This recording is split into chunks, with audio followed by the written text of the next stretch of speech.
hosts, the Bay Area Brawler, Skylar Greenberg, and your Colonial Champion, Sean McCoy.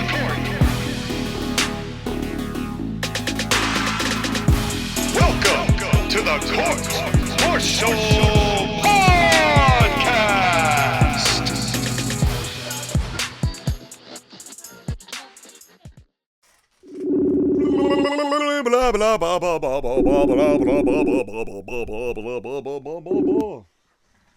Jonathan!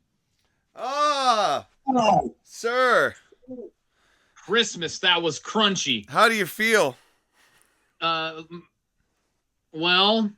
Have I cured your sickness?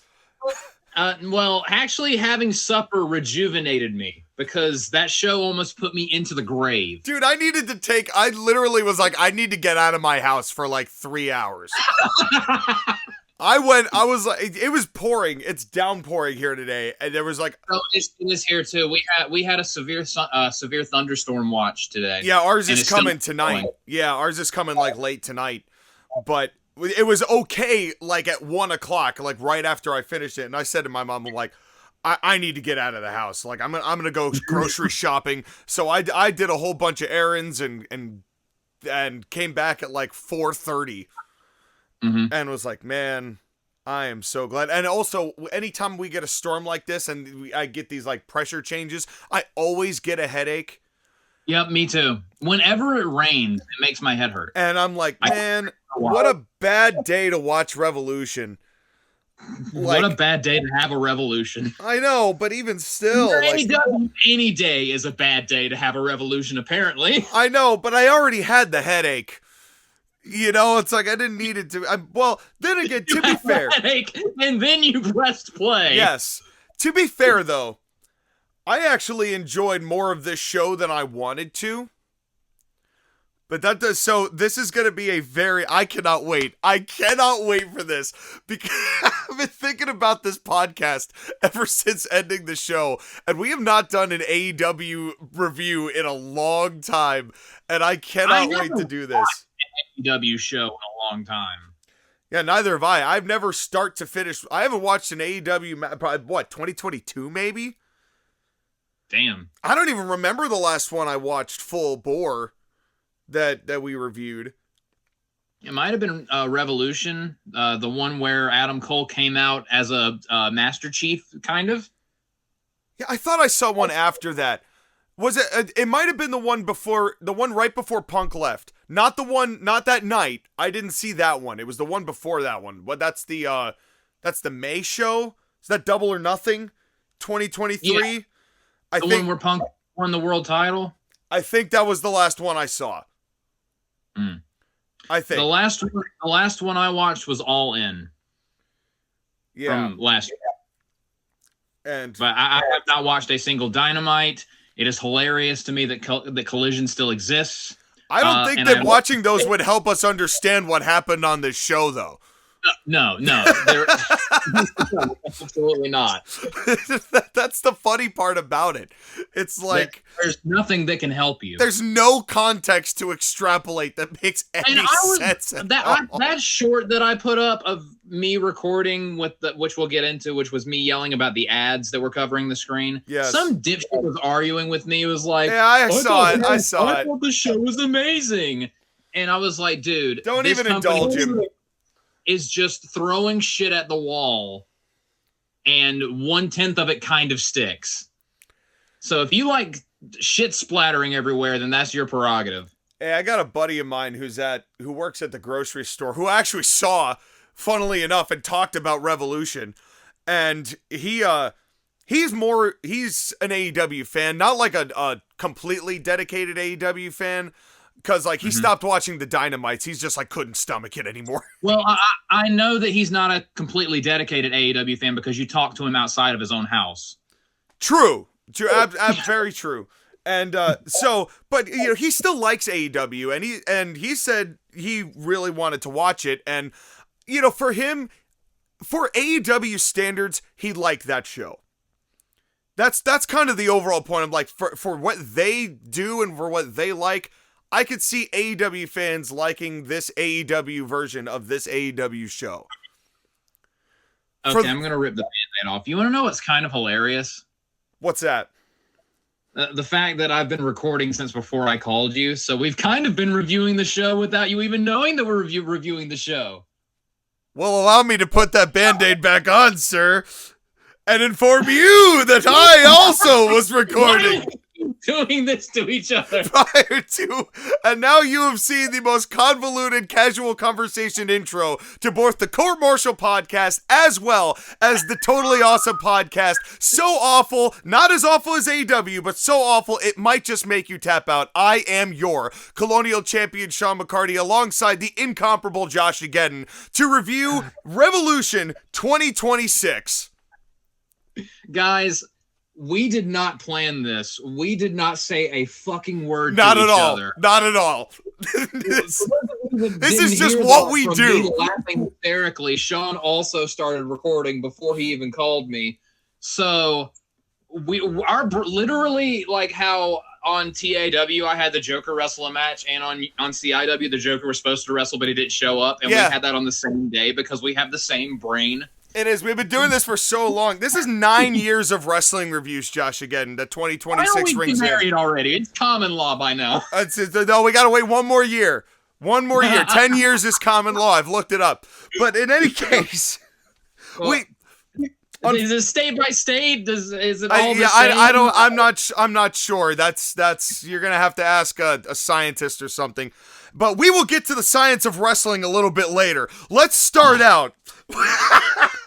Let's start out by saying, I'm sure you're all wondering, where is the Bay Area Brawler, Skylar Greenberg? Doesn't he love AEW? The short answer is yes. He is so passionate for AEW, he left the state AEW was having their show in and left the country for Italy because his passion for AEW was so much. He didn't want to explode all over AEW and steal their thunder by being in the same country at the same time. So Skylar, I'm let you know that Tony Khan is very grateful for your sacrifice here on this night. So it is just JoshAgeddon and myself.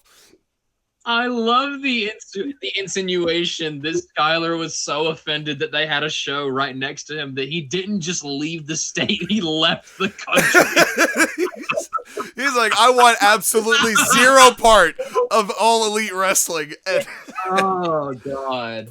So, Skylar, we miss you, but enjoy Italy, and I think we will get on without you, but you were spared by leaving the country, and as as both Joshua and I, as we both discussed just a second ago, had to leave our house or question our life choices or get something good to eat in order to soothe and put a balm on the wounds that this show caused. But can I just tell you guys what the last week of my life has been like? Yes, please do.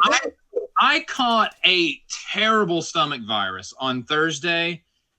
Thursday night at 10:30, I started projectile vomiting, and it didn't stop until 6 that morning. Well, I slept the entire next day. The day after that, me and my girlfriend broke up, and then this guy makes me watch AEW today. Oh, wait, hold on a second. Let's pump the brakes. Pump the brakes. No, that's not accurate lore. I said I'm gonna watch Revolution, and that was last week. And you said, "Are you gonna review it?" I said yes, and you said I will watch it with you. This is your fault. I did not hold you against your will to review this show. You are equally as complicit. But that being said, I am sorry about your stomach bug. How I was able to start recording this by pressing the record button while I'm bound in handcuffs, with my eyes taped open in front of the TV screen with the AEW logo in front of me. Because like AEW, I used the leg braces for handcuffs, so you actually had full hand mobility to do whatever you wanted. God. So AEW Revolution. Let's talk about actually before that. Wasn't there something else you wanted to discuss before we got into Revolution? Something else that happened. Do you really want to get into this OVW thing? We have a lot of Revolution to talk about. We'll touch on it very quickly. All right, I do want to touch on it. Yes. Okay. So, in short, JoshAgeddon's news of the week yes, intro. This is the Court-Martail podcast and JoshAgeddon's news of the week. This has just been going on. That this happened Wednesday night, I think, of last week, if I recall. OVW had a show, And they were doing a tag match of some description, I think it was. And there's this referee, Dallas Edwards, who's not very large, but that's kind of irrelevant to the story. This poor guy. This poor fucking guy. This guy, this blonde, long-haired wrestler comes off the top and hits him with a kick of some description that hits him in the mush, and then he falls and his head hits the back of the mat hard. Not only that, but like it looked like the dude was going for like a phenomenal forearm, but not only did he land hard, the dude landed on top of him too. Yeah. And awkward.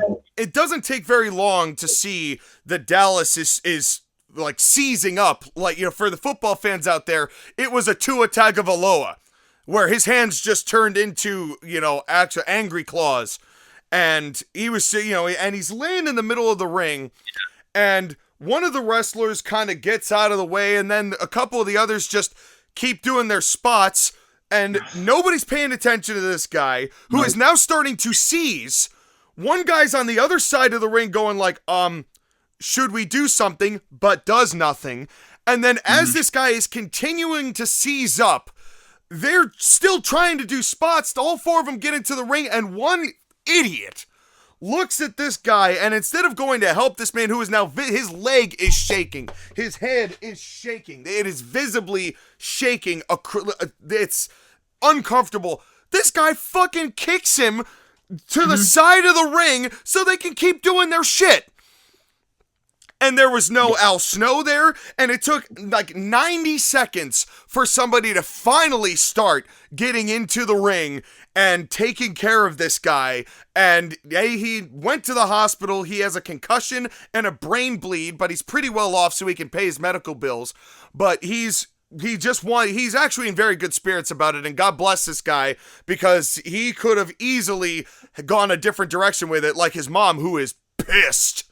Understandable. And rightfully so.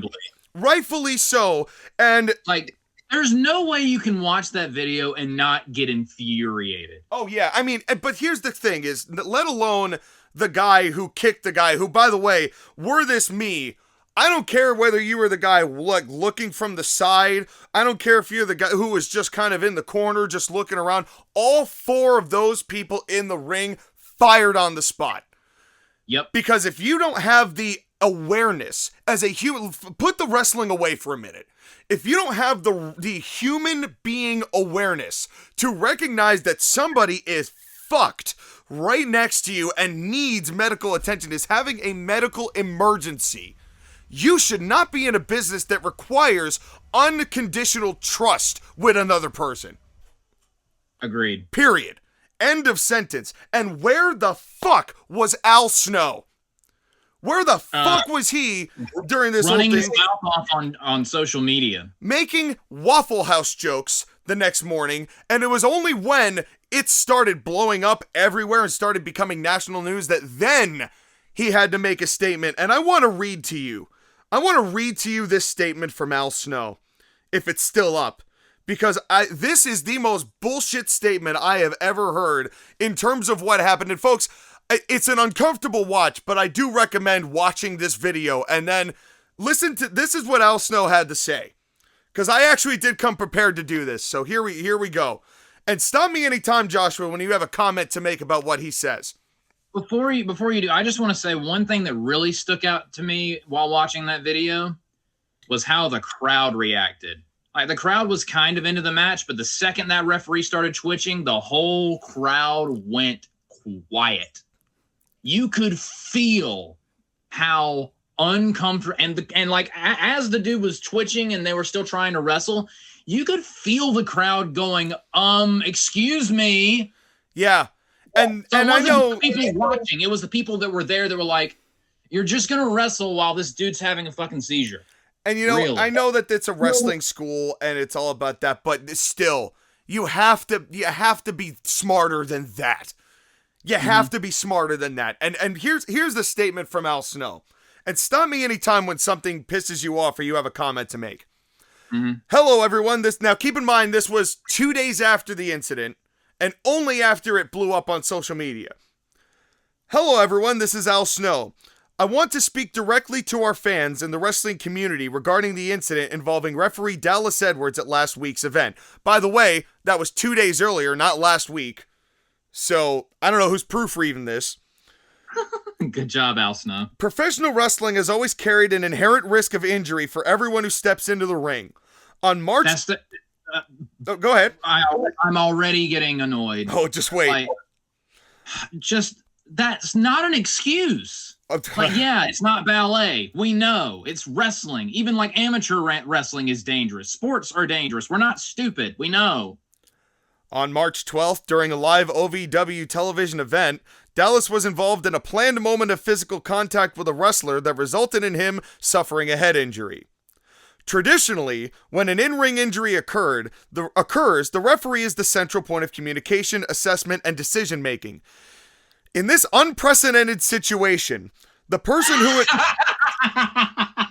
We'll get back to that in a second. The person who... Unprecedented, did you say? A referee has never been hurt during a show before, Sean. Did you know this? The person who would normally make that assessment was the one who needed assistance.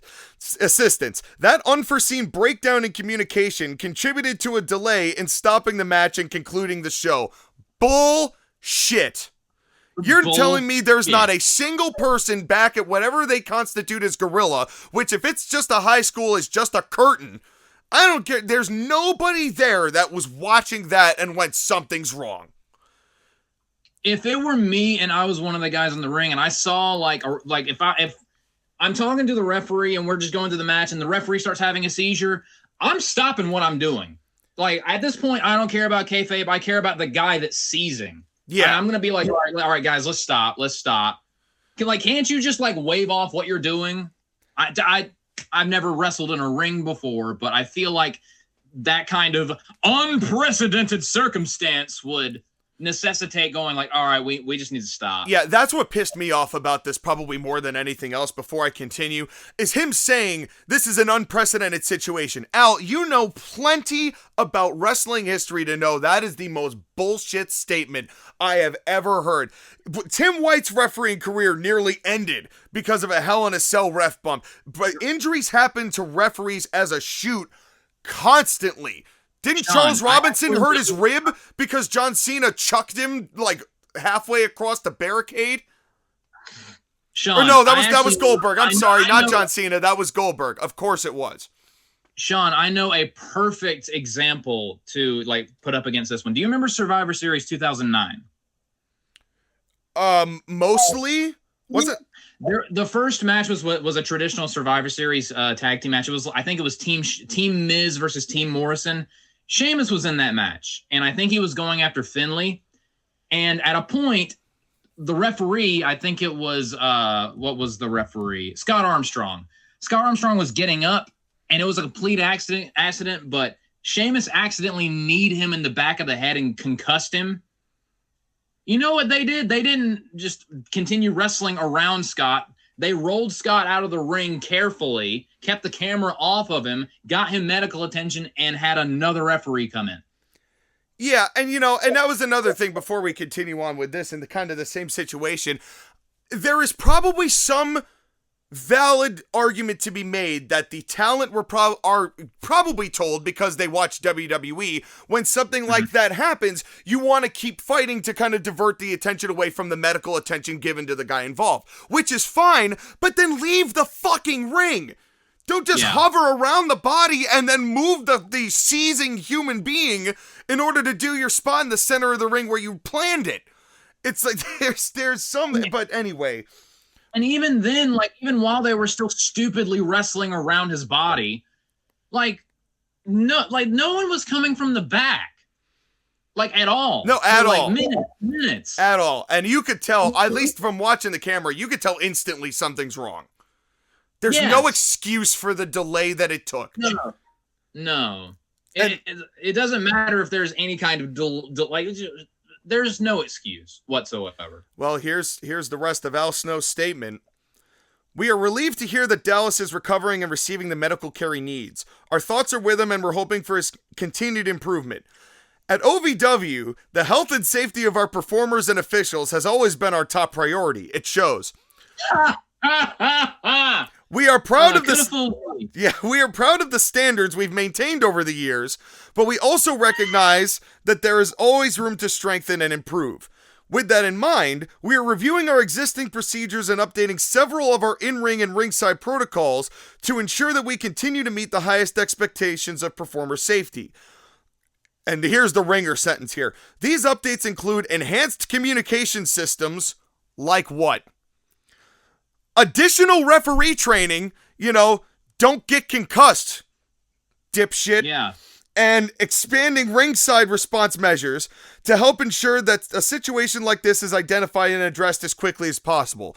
We appreciate the concern and passion from our fans, and we understand the importance of transparency during moments like this. We just won't happen to give any in this statement. No, that was me. That wasn't the actual statement. We will continue to share updates when appropriate. And we ask everyone to keep Dallas in your thoughts as he continues his recovery so the heat does not get back to us. Thank you, Al Snow. Also, Dallas, please don't sue us. Also, Dallas's mom, please also don't sue us, please. That's what I think they should be afraid of. I think Dallas is probably going to be very compassionate. His mom will rain a sea of fire on their ass. And you know what? Yeah. I hope they do. I hope they make that British private equity firm that bought this company regret they did it. Whatever governor that was also in bed with this company has apparently since withdrawn his support from that company because he didn't want any on him. And I used to respect Al Snow as one of the minds of the business, whether anyone of value came out of OVW lately or not. I always respected what Al Snow had to state. There was some, I was never a fan of Hannibal, but there was a couple of videos, I don't think they're up anymore, where Al Snow did like a live training session, just on the psychology of wrestling. And it was on YouTube, and he had very good insights about wrestling, so I know he knows his shit, which makes this that much more damning. It makes this statement that much more bullshit, because you know better, Al, and we know you know better. And this is just sad. This is just a sad state of affairs. And I'll tell you what, we're about to watch AEW Revolution and review that, but I guarantee you this, especially because Al Snow, like myself, said somebody's going to die in an AEW ring, which I still believe. But this is the point I'm making here is this. Nothing that AEW or WWE does hurts the wrestling business as a whole quite like these indie promotions doing shit like this and Raja Jackson. I was about to say, this reminded me of the Raja Jackson incident where after he was nearly murdered, pummeled to death, this one idiot gets on top of him and pins him, and the referee counts the pin. I'm like, he's dead. How? Yeah, why? And I don't know what the update is on that guy either. No longer mattered. We witnessed a crime. Yeah. And it took a month for him to be arrested. Yup. I'm honestly surprised that he even got arrested, if you want me to be perfectly honest with you. I don't know whether he's actually going to jail or not. That's a different story. He might probably not. But the point here is that this is the shit that makes wrestling look bad. Not the pizza guy, not Gage, not as bad as you'd think, Nick Gage. That stuff is bad, but nothing hurts wrestling's reputation like shit like this. Because if this is the future of wrestling's, if this is the crop that's coming up, the wrestling business is fucked. Moral of the story, indie wrestlers out there, when something like that goes catastrophically wrong in the middle of the ring, stop the match. Your match no longer matters when someone's life is literally at stake. We've now had two, not one, but two unconscious, hurt, nearly dead people in the ring, and people still trying to wrestle around them. Within 6 months. They got their shit in. Or no, when was it? What was it? August that happened with Raja Jackson? Because that was at Clash in Paris, so it was right around then that happened. So so we're talking within 1 calendar year, 2 incidents like that.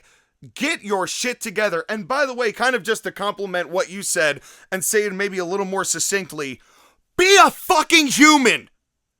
Yeah. For God's sakes. Use your brain. And when you are in this is why I would blacklist all 4 of these wrestlers in this situation.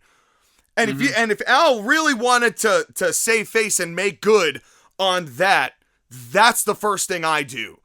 You really show that you actually take it seriously. What happened on this night? Show some accountability for what was done. Because if you don't do that, then there's no real accountability, no matter how much lawsuits and shit that you get yourself into legally. Because then it's just you've condoned the near murder. I mean, even in the statement, it almost seems like he was alluding to it being partially Dallas's fault that he had his head caved in and turned into mush. Yeah. It's like, so at least with Tony, we know his brain is rotten just from his own volition.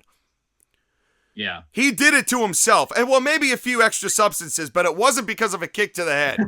Well, the substances that he put in himself. Yeah, exactly. So anyway, the bottom line is throw those prayers up for Dallas Edwards as he continues his recovery, and nothing but goodwill and to him, who didn't deserve any of this. Yeah, it was just a bump gone wrong that got made way worse by the idiots that he's unfortunately working with. Yes, and my final note on this. It's also really sad that this is what made me go, wait, OVW still a thing? Well, why would you want to know about it? I genuinely had no idea. Yeah, I mean, I get little Facebook algorithm stuff thrown in here and there. I don't watch any of the content. And now I know why. But speaking of content that you don't want to watch. Yeah, here comes a long form content because it's AEW Revolution. As we have doesn't Revolution like infer that there's motion of some kind? Well, there were a lot of moves happening. You can't deny there were a lot of moves happening. Sure, I guess. But let's start with your overall thoughts, and I'm going to let you talk for a little while because I'm about to lay out the whole pre-show for you, so it's going to be a lot of me pretty soon. So give us your overall insight as to what you thought of Revolution 2026. Yeah, that pretty much sums it up, doesn't it? That I'll describe it in one sentence. That's 5 hours of my life that I can't get back. You are welcome. Oh, it was a struggle, ladies and gentlemen. Like, you remember when you described the Royal Rumble as Royal Rumble in a can? Yes. This I would describe as same shit, different day. I've seen this show before. Every agonizing second of it is an AEW pay-per-view. It goes on for way, way, way too long. It is everything you've ever seen in wrestling all at once, constantly. It is a barrage of just throwing shit at the wall where hardly any of it even reaches the wall. It was long and painful and ow, and I don't like March. This has not been a good March. This show was marching me to my grave. I didn't enjoy it. I didn't enjoy it at all. There was one match that I liked, and that was it. I will take WWE half-assing a 5 or 4 match show over this. I will, because at least WWE shows, as lifeless and sterile as they are now, and as much as they have no idea what they're doing, at least those shows don't last for 3 days anymore. As that's what I'll say about Triple H. At least the pain stops at some point. Yeah, I will say that the problem with WWE is that even though it's a 3-hour show, it sometimes feels like a 6-hour show. Yeah, you know, this was a 5-hour show that felt like a 10-day long show. Well, and the reason we did this, because I'm sure there's some of you longtime listeners are going like, why did you even bother doing this? The reason is, I am completely broken now in terms of professional wrestling. I am just the cause is lost. Waving the white flag. Yes, the cause is lost, and you're.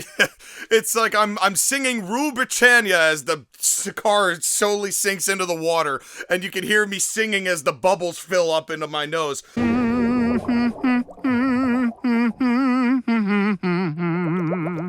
But I'm trying to do a check-in on most of the wrestling going on in the world.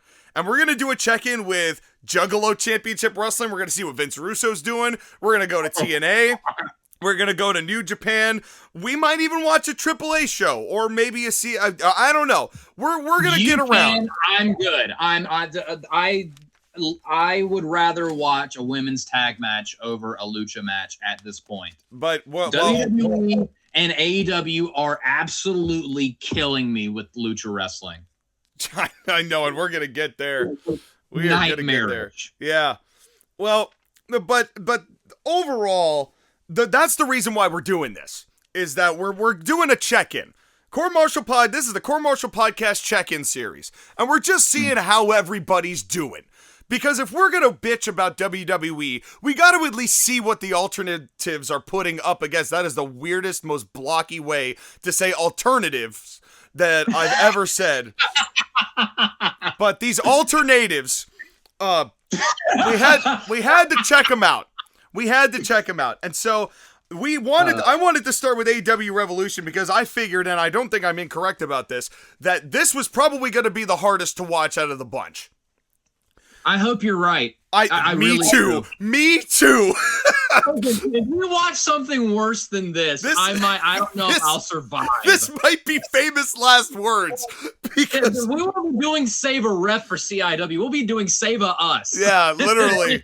Save us. Yeah, fuck Kevin James. Give us money. Give us money. Pay our medical bills. That's right. But, well, this is as good a time as any to remember to like, share, and subscribe to the Court-Martail Podcast and the Totally Awesome Podcast. Might as well just get that out of the way now. But anyway, so this is why we're doing this, and that's why I decided I'm going to check in on AEW, and, boy, I'll say this. This was a tale of two shows for me. The first half of this, including the pre-show, I liked. I didn't think it was as bad as it could have been. I mean, did it have AEW-isms in it? Sure. But it was better than I thought it was gonna be for what AEW is. Now, keep in mind, AEW's bar, the standard, is still miles underneath WWE's standard. So when we get to this ratings, don't put these up and compare them to what we're rating WWE shows, because those are not even in the same pantheon of discussion. But the first half of this I actually liked. There was a surprise, even though one of the wrestlers in it just completely sucks ass, there was a match that had no business being as good as I thought it was. And then AEW showed up. And the rest of this show was hard. And now keep in mind, folks, as I've been doing before, I've been watching all these shows on 1.5 speed because I was curious. I was curious to see whether 1.5 speed would help AEW, and to some extent, it does. I will say that with confidence. To some extent, it does. But even still, this show with 1.5 speed on still took me 5 hours to get through. Yes. And that was with skipping a match and taking a break. Dude, I started at noon. I ended at 5:30, and I skipped the match. Yeah, so that's part of my problem. Yeah. Why is every single AEW show a damn marathon? Well, and the thing with AEW and the show is that it's not like they're doing backstage segments in between. They're going right into the next shit. They're just going match, match, match, match, WWE doesn't do enough. AEW does way too much. I know. We need these two companies to just do a fucking fusion dance and get it over with. Yes, please. It's knowing them, they'll fuck up the fusion dance, and we'll get like the fat version of whatever their fusion is, and God knows. No, we're gonna get 12-hour shows of milk and match. And you'll have to put it at like 2 speed. Yeah, it won't be balanced. It's just gonna be like stacked on top of each other, and that's gonna be even worse. Can you imagine? You know what? A 24-hour WrestleMania Just all day long. All day long. Matches and milk. No, I already watched WrestleMania 35. I'm good. I don't need that in my life ever again. That one was nearing 8 hours. That was really at its worst. Was 35. It's hilarious to me that after WrestleMania 35, even WWE was like, all right, we're never doing that again. Well, but they were forced to. Yeah. Because they had the pandemic just dropped. It's brand new album. And nobody expected that debut album. That went straight to the top of the charts. And oh yeah, everybody got a piece of it. Yeah, COVID should have won a Grammy is all I'm saying. But anyway, I know I don't need to ask you this question, but I'm going to ask you this question. Did you watch the pre-show? Sean, you don't need to ask me this question. I just said that. Okay, so let me break it down for you because quite frankly, I think that the pre-show had the 2 best matches on the show. Which is not atypical of AEW to do. Because the matches are simpler and they're more crowd pleasers. And they have defined heels and baby faces. And why they put the regular wrestling on the pre-show will never make sense to me. But they start. Well, here's the thing. I was not going to watch the pre-show. But then I saw how the main show started and figured I had to. Yes, we'll get to that, by the way. Well, no, I have to. I'm dying for a surprise. Yes, you will run in when we get to this, but here's what I said at the very beginning. 10 seconds in, and Pyro, Excalibur screaming, but you can barely hear him. 3 wrestlers all chopping each other in the dark. Maybe I missed something? Question mark? My exact thoughts as well. I was like, this made no sense jumping into the show like this. But so I went back and I went to see the pre-show. And here comes the pre-show panel, which thankfully I skipped all the in-between stuff and them running down the card. I wasn't going to stomach that. It had RJ City, Renee Paquette, which was the only other time she was on the show, save for when she was there for her husband. I genuinely don't even know at this point. Every time I see that woman or hear her name, it just makes me seethe with rage uncontrollably. I don't know why. I physically cannot stand this human being. It makes me break out into hives. Yeah. Well, thankfully she didn't last very long. And boy, could you imagine having hives on top of a stomach bug on top of watching this show? That would have sucked. But the third person on this... Imagine me getting sick and breaking out into hives, and the person that tends to me is Renee. I would just end it all at that point. I don't think you'd get the medical treatment you need. No, she'd make it worse. But the third person on this pre-show panel, and this is the first of a few things that I think, you know, we were talking before about how Triple H, you know, we're now heels to Triple H. I think Tony Khan was trying to make a pitch for me here, and it didn't work, Tony. But he catered to a few of my sensibilities on this show, and I think Tony was trying to take a stab at trying to win my heart over, and it just didn't work. But the third person on this panel, a wild Slapnuts appears. Double J, Jeff Jarrett. In a beautiful gold paisley blazer that I want. Because it was spectacular. Double J, you're very sharply dressed. I just thought I'd let you know that. Now, let's start the first match, which is a tag team match. And mind you, these 2 pre-show matches were my favorite. The Infantry, who is Charlie Bravo and Sean Dean, with a whole bunch of motherfuckers around them and 2 hoochies. One of which named Crystal XO. I don't remember what the other one's name was, but she had the Mike Tyson part in the teeth. That's just a true story. And I guess they were 2/3 of the Ring of Honor 6-man tag team champions, just for what it's worth. It's not, but it's worth. But anyway, they come down, and Wayne Brady is here. And for those of you who know who Wayne Brady is, he is part of Whose Line Is That Anyway? He was in a very famous Dave Chappelle skit. He's a funny comedian. He's a good improv guy. He hosts Let's Make a Deal on NBC or whatever show it's on. I think it's CB, whatever. Daytime TV. All the old ladies love him. And he's there watching thing, and this woman who I didn't get the name of who the interviewer was, said, if you had a finisher, what would it be? And he said, the bitch slap. Keep that in mind. That would come in handy later, quite literally. So then I wrote down, and you're not going to get this, but somebody will. Does Wayne Brady have to choke a bitch? Hold on to that thought. More on that in a minute. I didn't even know Wayne Brady was a wrestling fan. And they are facing Boom and Doom, which is QT Marshall and Big Boom AJ with a whole bunch of motherfuckers and that fat kid, the Rizzler. Wait, just wait. This kid was a part of my favorite part of the whole show. Just wait till you hear what happens. And the infantry, the third person in that group is Shane Taylor.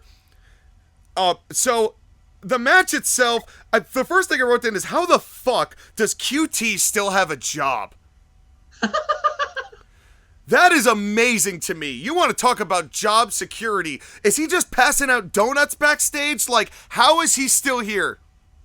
He's the pre-show stopper. Yeah, no, how dare you besmirch the name of Ken Masters, sir? Ken Masters on Colonial Impact Wrestling has a reputation. Yeah, being on pre-show. Yes. Well, thanks, Scott. But in any case, yeah, congrats on your marriage, by the way. We're spilling too much into other things. Anyway, but QT Marshall still has a job. The ref won't let Big Boom AJ fly because he was not the legal man, so they did a tag, and Big Boom AJ tagged out, and in comes QT, and he does a few spots, and then they get thrown out, and Big Boom AJ is going to do a dive over the top. Now, he doesn't really look like much physically. He's fine. He did better than I thought he was going to, but the referee actually stopped him from going over the top rope because he wasn't the legal man, which was a strange time to enforce the rules. But there were rules, so I'm like, okay, fine. And so QT instead gets to dive over the top, and then they do typical AEW stuff, but it gets back into the ring pretty quick. The infantry, as they're walking over, they're like, oh shit, it's Wayne Brady. Like, they get starstruck for a minute. Then Crystal X... Hold on. Yes, go ahead. Didn't Wayne Brady get RKO'd one time by Randy Orton on Raw? It's possible. I'm pretty sure he did. It's very possible. I don't remember the occurrence, but... There was a cutting edge segment where Edge was talking to him, and then Randy Orton came out and just RKO'd Wayne Brady. That sounds accurate. All right, back to where you were saying. I just like that just came to me, and I was like, I must relay this important information from 2010. Well, and so while it's good to see the canon, establish that Wayne at least was a wrestling fan before AEW, thank God. But then this woman, Crystal XO, who's taller than everyone, by the way. Taller than every single buddy here. She gets into this stare down with the Ritz cracker, the fat kid from John Cena's heel turn. The Rizzy boy who's like, does this thing. They look really similar. But she's taller than all the wrestlers. It would not be the first fat child we would see tonight. No, it would not be. But then there's some sort of top rope attempt by one of the infantry that is missed. And then there's a legitimately good hot tag to Big Boom AJ. Now, keep in mind, there was no backslap tags. This match basically had structure, save for like the very beginning, but they got back in. There was good tags. There was good heat by the heels. The heels got the tag first, and then AJ came in. They fed him really well to, it rallied people up. It didn't last too long. Big Boom AJ did a full Nelson Uragi. He had a pretty good series of moves, actually. I was kind of impressed with him. Good power slam. The infantry fed him really well. Then QT did a double cutter that looked like ass. and I said at this point, man, this influencer / social media guy, AJ, looks better than Marshall. And Marshall's the one who's supposed to be teaching people. As I believe we have uncovered one of the many problems. Yes. Then there's Brady and Shane Taylor as Shane Taylor goes over and he starts getting into it with Wayne. Wayne hits his finishing move, the bitch slap, and slaps him in the face. And then Shane Taylor throws Wayne Brady in, and oh no. And then here comes the Rizzler, who does this little, like, he just, like, strokes his chins at Shane Taylor. Which one? Both. And he sits there and he swings his chin to Shane Taylor, and Shane Taylor looks at him and just pie faces the Rizzler and throws him down and hucks this kid into the barricade, and I died. Like, this was, I kind of wish I saw this. This was the comeuppance Nicholas deserved. Almost 10 years later. This was funny as fuck. And then another, like, a teenager, like, guy of the group then tackled Shane Taylor, so it still got, and the crowd was into all of this. And it got a pop when this other guy came and tackled Shane Taylor, and then the AJ hits a big splash and a powerbomb neckbreaker combo, wins it. AJ hits his splash, and then there's a powerbomb neckbreaker combo that won it for the heels because he missed something. But the match was still good. Or no, I'm sorry. AJ hits a splash and wins it against the heels. I wrote that incorrectly. So QT and AJ win, and a kid was pie-faced into the barricade in one of the funniest things I've ever seen in wrestling. If you're going to have a kid get involved and he's down to do something like this, this is how you do it. And everybody celebrated in the ring, and the crowd was hot for it, and this got people excited. This was a good basic tag match that got the point across, and the people who are the influencers in this actually come out looking better as a result of all of it. It served a purpose. You know, not everything on AEW, as we will get to, serves a purpose. But this did, and I was really impressed with everyone involved, except for QT. He still sucks ass. And the infantry aren't bad. I think the infantry are being buried in Ring of Honor, and they could actually be a halfway decent tag team if they were given the opportunity. You would have given WrestleMania 34 a 100 out of 10 if Sheamus just bro-kicked Nicholas right in the face. Absolutely. I would have to. Because if that then rallied Braun Strowman to beat them up beat them both up, then that would have at least made the case for the tag happening, that even being placed, but the kid didn't do anything. Nicholas didn't do anything. If he had at least taken a bump to give Braun some motivation, that would have done something. And then giving up the title because he had school was also bullshit. He will forever be known as a former tag team champion. That killed that legitimately. Any legitimacy of that tag division was killed on that night, I maintain. And it had some times where it was revitalized, but I mean, look at the state of tag wrestling now and tell me that didn't basically put the nail in the coffin. Dude, this is the state of the tag team division. The Usos are the tag team champions, and they've been coming out to the ring for weeks now without the belts. The state of the tag team division is that a match on the 0-hour pre-show of AEW Revolution was the best tag match I've seen in years. I wish I were lying. I wish I were lying. And I said, it wasn't a technical masterpiece, but I liked it, and so did the crowd. And when can you say that the crowd liked the tag match? Instead of just dying or sitting on their hands. I didn't know that the crowds, it was possible for a crowd to be like awake during a tag team match. I know. And I said, if they had started the show itself with this and set the tone with this match, I think the whole rest of the show would have been more palatable. Honestly. But no, we gotta start the show in the middle of a match. But we had a different tag match that then officially started the show. But we got another match before we get there. And this match was probably the best singles match I saw on the night that wasn't stipulated somewhat.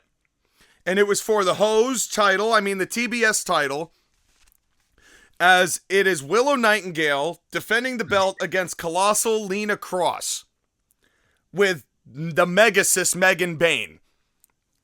Now, Megan Bayne, funnily enough, is from North Haven, Connecticut, which is only a few minutes from my house. I would say probably like half an hour, maybe 40 minutes. And it's where Abizzle grew up. So, fun facts about the Megasis. I think she doesn't have much of a brain, which is why she's in AEW, rather than in developmental somewhere, because she's got a great look, and she's here. So, but I will say this, Colossal Lena Cross, there's something you could do with her. Because she's kind of got a Camille-ish quality about her, and I do like the pairing of her and Megan Bayne, because they kind of do look, well, it depends on how you look at it. They could be the skyscrapers of the tag division, because there's a women's tag division in AEW now, which is robust, I'm sure. Or A-bust, I'm sure. Maybe that's the better way to phrase that. Nice. But, thank you. But I like Willow, or at least I did a few years ago when I saw her. So let's see what happens. They started with a great collar and elbow tie-up. Lena was showing the power game against Willow. This wasn't bad either. This was pretty good for these two. You know, she was showing that she was stronger than Willow. You know, Willow jumped for a shoulder thrust a little bit too early. You know, like that, you know, the Brock Lesnar shoulder thrust into the corner where someone takes it and you kind of have to get a little bit of a jump so you can go, like, you can get your ass through the turnbuckle to make it look more devastating. She jumped a little prematurely for one of those, but I didn't hold it against her. There's an electric chair where she hangs Willow on the turnbuckle. Lena, that is. The crowd was into this. There was a clear heel in Lena Cross and a clear babyface in Willow Nightingale, something that you cannot take for granted in AEW. And I think that mattered too. I think the crowd was into this more than a lot of stuff on the rest of the night because they could tell who they were supposed to cheer for. Imagine that. I know. What a novel concept. And so they continue on with this. Again, I didn't realize that these teams were going to fight for the tag titles later in the night. And I was like, well, that's stupid. But I think that tag match is better with the context of what happened on this pre-show. So the big story of this was Willow was selling her shoulder because it had been attacked over the past several weeks, and then Lena capitalized on it, put it into the ring post, shoved it into on the announce table.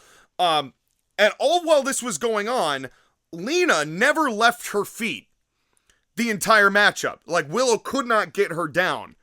And Lena also, I'm kind of high on Lena Cross here. She knew when to slow the match down and to take a moment to absorb from the crowd. Not too long like WWE does, where it lasts several minutes, but enough to let Willow sell, you know, and to let that sell. And Willow did a pretty decent job selling here as well. I will give her credit for that and selling that shoulder. Willow is getting cheers. She starts she starts getting a comeback. Lena finally leaves her feet when Willow does a top rope basement drop kick, which I guess would mean it's a first floor drop kick, because, you know, you're like up the stair. Anyway. Several bad puns later. So Lena hadn't left her feet until that point, though, which was a good step of the story, because Willow was rather large herself, or portly as far as her figure is concerned compared to most of the women on the roster. So showing someone who's bigger than her that Willow's struggling with to get off her feet, I like the story they're telling here. It makes sense, given what they're doing. And Willow gets cheers, and then she hits one of the gnarliest spine busters I have ever seen from a female wrestler ever. It was beautiful. And, you know, only gets a 2, of course. Then Lena tries to hit a reverse kick that was supposed to stop Willow from, I think, attempting another, whatever her finish was. And the reverse kick hit the air about a foot to the right of Willow, but it was the only time that Lena's shit didn't land, even though you definitively heard it land. But the camera didn't do this effect any favors. So I don't know which part of the thigh that Lena slapped, but it happened. Then we get power slap number 1 of many, where people are just in the middle of the ring and they're just chopping each other or forearming each other. That would be a theme on the night. This happens quite a lot, but it didn't last very long here, thankfully, because it wasn't like you hit me, I hit you. It was more just they were getting fatigued and it was back and forth. I could let it go. There was a beautiful TKO that Lena did that should have been it and wasn't. But right as I was about to say that this match needs to end, There was a series of misses from both ladies. Willow gets her with a backslide reversal of Lena's finish and wins it and retains her title. But it was a quick backslide and it left the room open for that Lena was not going to be damaged, considering that I think they're trying to push her somewhat, as evidenced by them winning the tag titles later. But I think even still as a single, they're trying to push her somewhat. But it was a shockingly good finish for AEW. By AEW standards, this finish made quite a lot of sense. And so well done, ladies, because this match, again, if this match was on the main show, I would have really liked it. But the selling of the shoulder and what she did here, I think made why that match later went so short, which I didn't mind, but it added further context to that match that kind of made that more of like the period at the end of the sentence, where I don't think you got that without watching the pre-show. Mm-hmm. So it's a shame that it was on the pre-show, because if there was that disconnect, you would have lost it. But that's about where the peak of the match and the show was there. 2 matches into the pre-show. Yeah. That's always a good sign. But they also did, then right after this match and after the backslide, Megasis comes, because she's called the Megasis, that's just what I call her, because that's her. So she comes in immediately and attacks Willow, and Willow's partner, Harley Cameron, for some reason got entrance music, even though Megan Bayne didn't. And we're like, the music kind of killed the angle here, because if Harley just came down and ran down the same way that Megan Bayne did, then you've got some urgency, instead of having the music kind of just preempt that. But that was a small picadillo. Now, that's a WWE-ism right there. Yeah, exactly. Remember, as anti-WWE as AEW is, they still want to be WWE. Yeah. And they're going to do what Vince always did. Well, what Triple H currently still does. Yeah, and now, to be fair, this angle didn't last very long. It wasn't another cinematic 15 minutes like WWE. It was pretty much get in and get out, which I appreciated. But it still, it was like a good match that almost had a great angle to end it, especially for setting up what was next. But unfortunately, a standard sports entertainment trope stood in the way of that. But still, didn't take away from how hard the ladies worked. And then, then came the 21-man Blackjack Battle Royal that most viewers of the pay-per-view only saw about 5 people of, if that.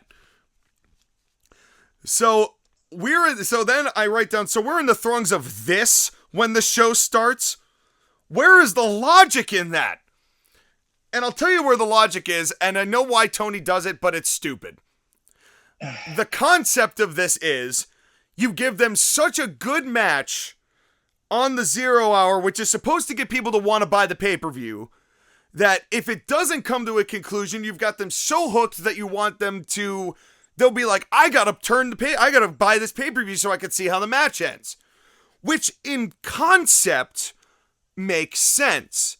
But with a nonsense bullshit battle royal that no one cares about the participants in, it's just bullshit and confusing. So...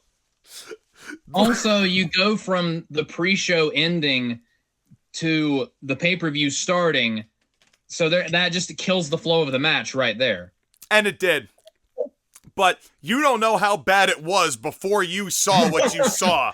Wasn't it for the AEW National Championship? Yes. It One of sure their was. many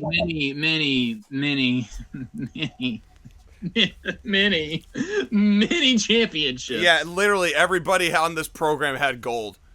It was gold or silver that was supposed to represent gold on a TV show that doesn't exist. But that wasn't even defended. That wasn't even defended. So it makes you wonder why was this even on the show? Just because. Well, we got the net. All I have to say about this match is what about Mondo? But we're gonna get to the NWA later. Don't you worry, that'll be a different day. But okay, where do I start? Where do I fucking start? Oh my god. So half of the people, everybody's on the outside. Nobody's in the ring as we come back and we're getting in. They've got like, I don't know, 17 or 18 of these 19, 20, 21 people in. Danny Garcia is one of the 3 people who gets an entrance. And he was in the Death Rider hallway, which you know what I'm talking about because they all came from there. Yep. They did so he comes in. You can still think he's something. Man, and boy, he proved he wasn't. Wait, just wait. Just wait. Danny Garcia is the Austin Theory of AEW. God, I wish you would watch this pre-show. Oh my God. There is nothing that will ever make me watch a pre-show ever again. I don't care what it is. You would have, but this single hour, you would have probably been more entertained by than any of the rest of the 5 hours of this show. If I could have watched just that and not watched the rest of the show, then congratulations, you've got yourself a deal. You know what? Maybe that's what we'll do from now on. We'll just watch the 0 hour. And we won't even watch the rest of the program. We'll just see what their pre-show's like, and that's all we'll do for this program. Because the rest of this was such a slog. But all of my excitement and joy happened in this pre-show. Because the first 2 matches were good, and this one was so abysmally bad that it was hilarious. So, they're all on the outside. Then Danny Garcia is shadow boxing like Shane McMahon against a black curtain with nobody there.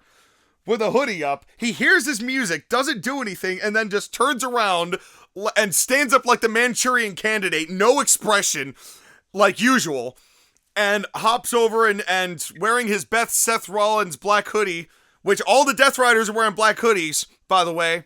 Just saying.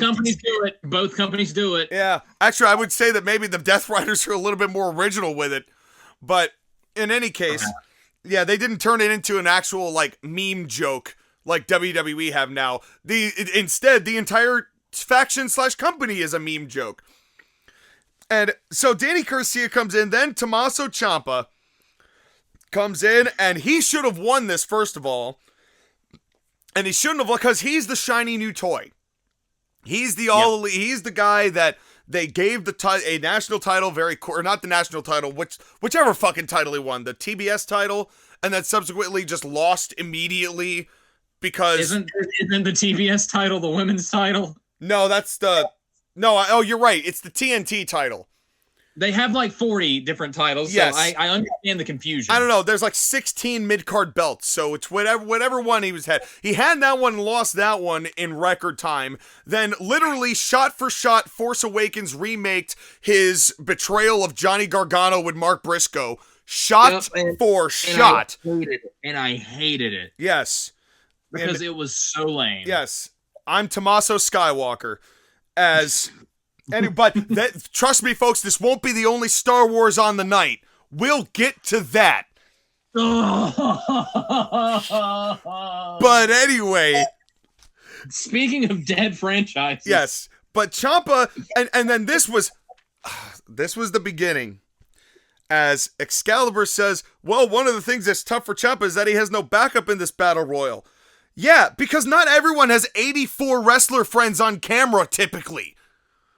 There used to be a time when a wrestler could just come in on his own and wrestle on his own without being a part of a 16 billion person faction, of which there are like 9 on AEW. So, but then Def Rebel got exonerated because I don't know who's making AEW's music, but it's bad. Dude, we'll get to it later, but Swerve Strickland got Def Rebeled, and it made me sad. It is bad. It is bad. Where are all the musicians? You were telling me there's not. They're all wrestling. But anyway. Gosh dang it, Elias. I don't know whether you noticed that Baldy John Morrison is here. Of course you did. You didn't watch. Dude. But he was there. I saw his clips on Chris Van Vliet. When he took his hat off, I nearly died. You know what, though? I didn't know that he shaved his head. My jaw nearly collapsed. Yeah. I will say, though, you're rocking it, John. He does make it look good. You're rocking it. Good for you, dude. And he did it in a hair match, so he actually sold some tickets with it, which I also respect. Yeah, I respect it as well. And I also, from what I saw, I just saw a couple clips from his thing on Chris Van Vliet. He seems like such a nice guy. He does. He does. And I'm glad that actually John Morrison is ultimately what Vince chose, because he does kind of look like Jim Morrison from The Doors. So that honestly, the association of that worked really well for him. And then he just changed his name to everything. He's now Johnny TV. Because he's just like, I'm not changing the name anymore. I'm just on television. I'm on TV. No more of this. So what? So many times, I can't keep up with it anymore. Yeah. I'm too old for this shit. I'm bald now. But then... You told me there was a horrific botch in this match. Oh no, we're not even there yet. We're still in the entrances. There's a cut to the back, and all of a sudden there is a blue and green painted short bus being driven by a crippled dinosaur in Luchasaurus who has got a sling and opens the bus door for Jack Perry to come down. And Luchasaurus looks into the camera like that cutscene from DX from 2006 when they were trying to apologize to everybody and just turned it into a merch plug. And they're just like cheesy. It was the cheesiest smile I've ever seen. And out comes Jack Perry and everybody's waving and I am crying laughing. As this is like Jack Perry coming out of the short bus is the most symbolically hilarious thing that they have ever done. It is the funniest thing, and the funniest part about it is they are so unaware of how ironically funny that is. Yes, they have no idea. They thought that was cool, and that's the funniest part. Yeah. And then Ricochet comes out with his guys, The Demand, and everybody just stopped caring. At least Jack Perry kind of got a reaction because he was kind of in his hometown, and his family was there as well. Okay, these faction names suck ass. We had, what was it, the Infantry earlier? Yep. And now we have The Demand. The Death Riders, the Callis family. There's so many. I've lost track of how many groups there are. It's not even how many. Just like the names suck. The Demand. I demand a better name, bro. Well, they were banned from ringside, and Ricochet was mad, and he threw a little tantrum. And then, keep in mind, JoshAgeddon, this is a regular. Excuse me. I'm choking on stupidity. Pardon me one moment. I need to get some water because of all this stupid. Choking on stupidity. That's stupidity. That's how you know we're reviewing an AEW show, all right? This is the pre-show, by the way. We haven't even started getting into this, but... Our longest podcast. I know. This is going to take forever and 1.5 days. But this is what happens when you do Revolution. This is what happens with AEW shows. There's just so much. But yeah, by revolution, they mean the Earth going around the sun. Rotating once fully. So this, keep in mind, JoshAgeddon, this is a regular battle royal, which means everybody gets into the ring, and then you throw them over the top, and they hit the floor, and that's how they're eliminated, right? You know the rules of a battle royal. I would like to think so, yes. Ricochet gets into the ring. Everybody else is still outside of the ring. The bell rings, Ricochet gets back outside, and for the better part of 3.5 minutes, everybody brawls on the outside, and nobody gets into the ring. It is just, the cameras can't keep up with it. And it's just, everyone's just fighting. How are you supposed to shoot this? Minutes have passed. Nobody is in the ring. There are 2 referees talking to each other casually in the middle of 6 guys brawling like it's a Dilbert comic. It's fucking... Then Tony Schiavone goes, there's somebody underneath our table. Who is this underneath our table? And it's fucking Leo Rush. Darth Maul. Wait, it's better. It's Leo Rush, bald, with Gollum eye contacts. He looks like... What? Yes, I swear to God. I swear to God. I call him like, what in the GameStop Gollum is this? As I know.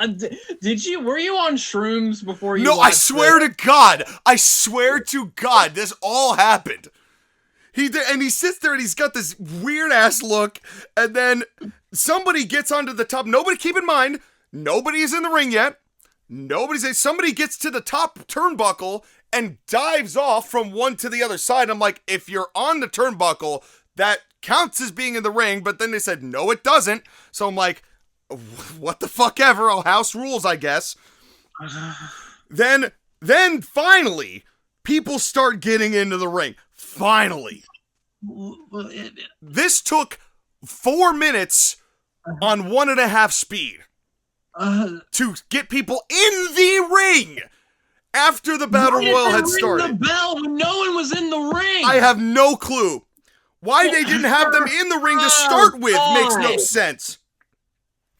Then the show hurts my brain, dude. Yeah, and then Rocky Romero slides, like does like a roll, and then like gets on and does like a one of those like diving slides like on the dance floor on his knees, and then shimmies. And as soon as he does that, somebody just picks him up and throws him over the top. I'm like, moron.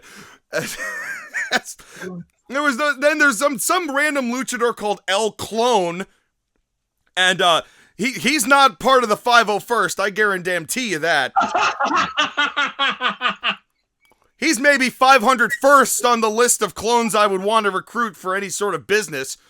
This is the 501st time we've seen someone edsturbate on a wrestling show. But keep in mind, while there's people in the ring, there are still people brawling out of the ring all while this is going on. So you don't know who is in the ring and who is eliminated and who has been thrown through the ropes and under the ropes. You can't shoot 3/4 of it. You describing this is giving me a headache. And the sad thing is this was the most coordinated battle royal I've ever seen. It looked so, and that's not a compliment, folks. It looked so like, then we do this, and then we do that, and then we do this, and then. Oh no. Then I think the luchador's name is Dralistico. I'm not sure. Dralistico goes and he does this big leaping jump up to the top rope, and he sits there for half a second, and Shibata runs up to him and then stops and then just lightly taps his ass. And I mean lightly taps, like shoved, like you were pushing, like a cat pushing a teacup off a table. Like just pushed him off and it eliminates him. It was like the most non-effort I have ever seen. On an elimination, like, I don't want to hurt my wrist pushing you out of the rope. This sounds less like a wrestling match and more just like an episode of the Three Stooges. But it got better. It got better.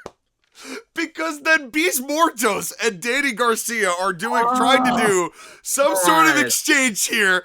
And Danny Garcia's on the turnbuckle. And then Beast Mortos, I think, Danny goes to it, and Mortos, I think, counters him with like a forearm or something. And then he goes to do this like cartwheel he jumps up and uses the top turnbuckle to lift his whole body up so he's upside down and his legs are over the top. And what was supposed to happen is Danny Garcia was supposed to run over and push him out, but there was no Danny Garcia to be found. So he literally just threw himself up and over the top rope and eliminated himself. Oh my god. This was better than Evil Uno. This was better than that. It was so funny. I had to stop the tape because I was laughing so hard. And these two moments happened within maybe 30 seconds of each other. Oh my god. Oh my, it was so funny. It was so good. Oh, sweet merciful heaven. And then Danny Garcia, because he's not done, pulls the mask off of Commander to eliminate him. As then he takes and throws it around and whatever. Rush is in this match. And boy, if you think John Moxley doesn't sell anything, Rush sells less than Moxley. Ace Austin, I actually halfway like, and he sells pretty well. Rush doesn't sell a damn thing. And then Rush goes through the ropes, and Tony Schiavone's like, oh, he was eliminated. And then he comes back in, and they were all confused, and then he gets actually eliminated. And then here we go. And So he wasn't, then he finally did do it properly. Then this is what happens. Okay, so we're getting towards the very end of the pre-show. And Excalibur goes, well, we might have to see the conclusion of this on the main show as it's going to come up. And this is... God forbid. And right at... I can't believe they did this. This, to me, if I were Tommaso Ciampa, I'd just fucking quit. I'd just be like, this wasn't worth it. Ciampa, who's got this big feud in the middle of all this stuff, he's fighting Ricochet and he's fighting somebody else. I forget who it is. But they're going through it and they're in the middle of this fight. They're going back and forth. And all of a sudden... Tommaso Ciampa gets thrown over the top rope as the show fades to black.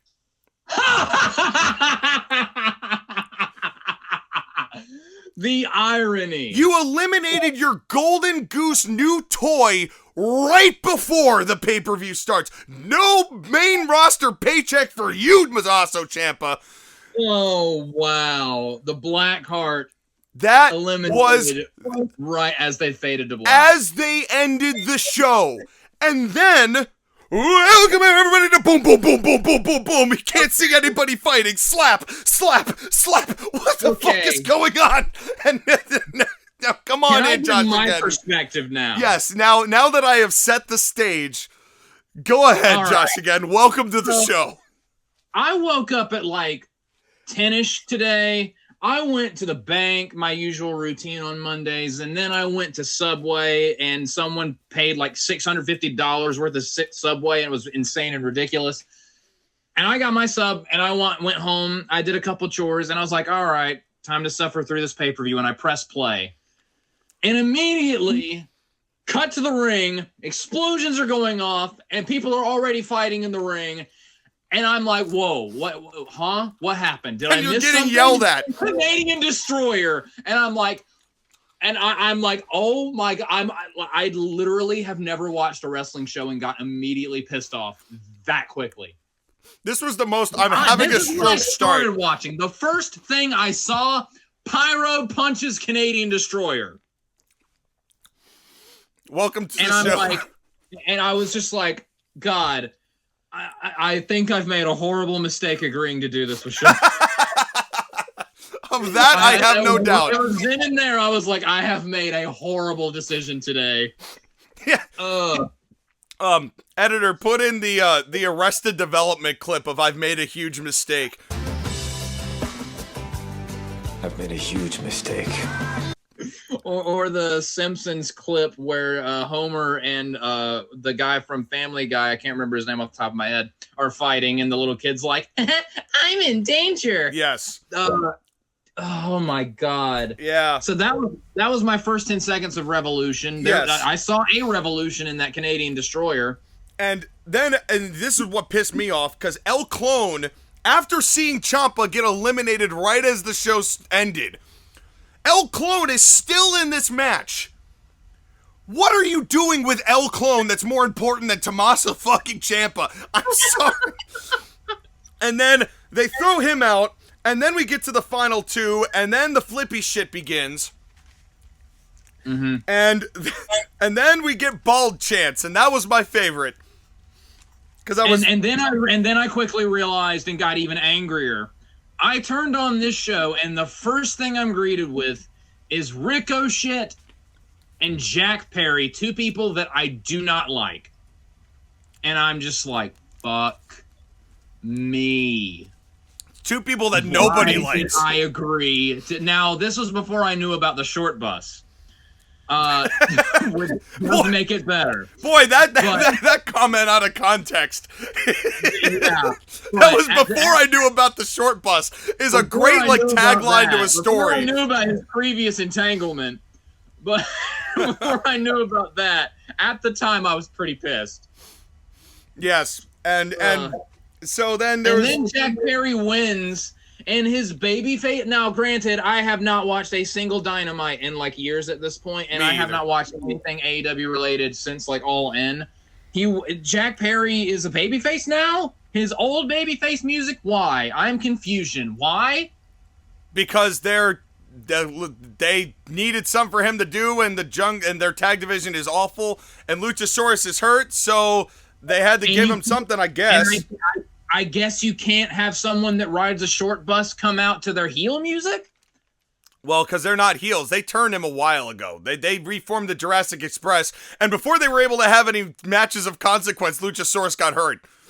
So, but, Of course. you know, this had an apron poison Rana ended it. I'm like, this had some lulls, but the move from pre-show to main show hurt it a lot. And Ricochet crashes out just like on Twitter. Yeah. And literally just like on Twitter. And Yeah.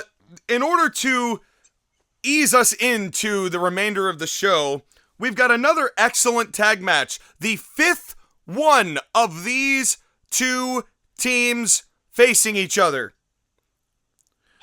Wario and Pepsi Man are filing a lawsuit as we speak. Yeah, we had the Young Bucks challenging FTR for the tag team titles once again, and I just was overwhelmed. This entire show was, I've seen this before. I have seen exactly this before. Did And you I've see seen that the before. Did you see And the Bucks glazing I've seen vignette? this before. Wait, what? Did you see the Bucks glazing vignette with their poor kids being forced into this? Well, first I noted that first off, AEW, not every match on the card needs a hype package. I'm beginning to hate that because for one, they don't know how to do hype packages because all of their hype packages last 15 seconds and it doesn't really accomplish anything. And they're not good ones. At least with WWE, they have hype packages for the matches that matter, and WWE hype packages are usually fantastic. It's the best part of their program. WWE, usually their hype packages are good. AEW, everyone gets one. It's the hype package is like the participation trophy. Oh wait, they give championships to everybody. What am I even fucking talking about? Yeah, They're well, all 15 seconds long. It's just a brief summary of the feud, quote unquote feud, and then match. But they did their brief hype package, and then they cut to another hype package, but for specifically the Young Bucks. You didn't need the first hype package. You could have just done that one with the kids reading off of lines talking about how great their dads are, forced at gunpoint, or I guess it's super kick. But the little kids saying super kick party made me want to kill myself. well, those were some super kicks, all right. I mean, and also just saying, if you come out and bring all 8 of your children with you, you are no longer a young buck. no, you're Shane McMahon. Also, people in commentary, calling them the young bucks is not as clever as calling them the younger bucks. You know, you could Also, just the call Matt and Nick the Bucks. horrendous. Well, and the worst part about that is it wasn't even about the kids. It was the fucking dollars that spewed out like the Street Profits Pizza Hut. Yep. That got me unsensibly irate. I'm like, I was having fun, and you're making this unfun. And I kind of wish that they had kept the Kansas, because their theme song is bad. At least, yeah, it's but in any case, then FTR come out, and this is easily the weakest reaction I've ever heard for them. They are dead, man. But I'll tell you who's not, because I'll tell you who the highlight of this match. The match itself was nothing to me. My favorite part of this match was Stokely Hathaway. His facial expressions were hilarious. That dude, and honestly, most of the crowd reactions was the crowd laughing whenever the camera cut to him. Dude, he was fantastic all match. I screenshotted every time he had an expression because it wouldn't last more than 2 seconds. They gave him 2 seconds, but he made the most of those 2 seconds. Yeah. Ladies and gentlemen, I have several problems with this match right off the jump. Go ahead, because I really have nothing to say about the match itself, because it was a Bucks match. It's every Young Bucks match you've ever seen. Yep. It's every Young Bucks FTR match you've ever seen because they've only wrestled 100 times. Yep. Okay, I was already angry enough about starting the show and forcing me to watch people already wrestling while Pyro's going off and a Canadian Destroyer 10 seconds into the program, making me feel both angry and confused at the same time. This is the first match. I'm not counting the last 3 seconds of a battle royal. This is the first match. Why are we having double juice in our opening contest when the main event is a Texas death match, when you know we're going to get more double juice? I've had this exact problem with AEW the last time they did a show where the last match was a Texas death match. I feel like I've had this problem with every AEW show that's had a Texas death match, because they have to have blood all the time, constantly, to the point where it doesn't mean anything. And I'm just, why am I watching this? Well, it's like because I made you, but there's a well, I thought you said it was my fault. It is your fault. But anyway, Whose fault is it? Whose fault is it anyway? Starring Wayne Brady on the pre-show. But anyway, then I want to bitch slap both of us for making it for the this. Yeah. Another problem I had. I know it's the Young Bucks, and they love jerking themselves off to the day the world ends. But again, this is the opening match. This did not need to go 20. How long did this match go? I'm curious. I'm going to look it up. I'm actually going to have the match times on me while I'm talking about this God-forsaken show. Now, look, this match went 1850. It did not need to go 1850. It felt like it went 30, but it did not need to go 1850.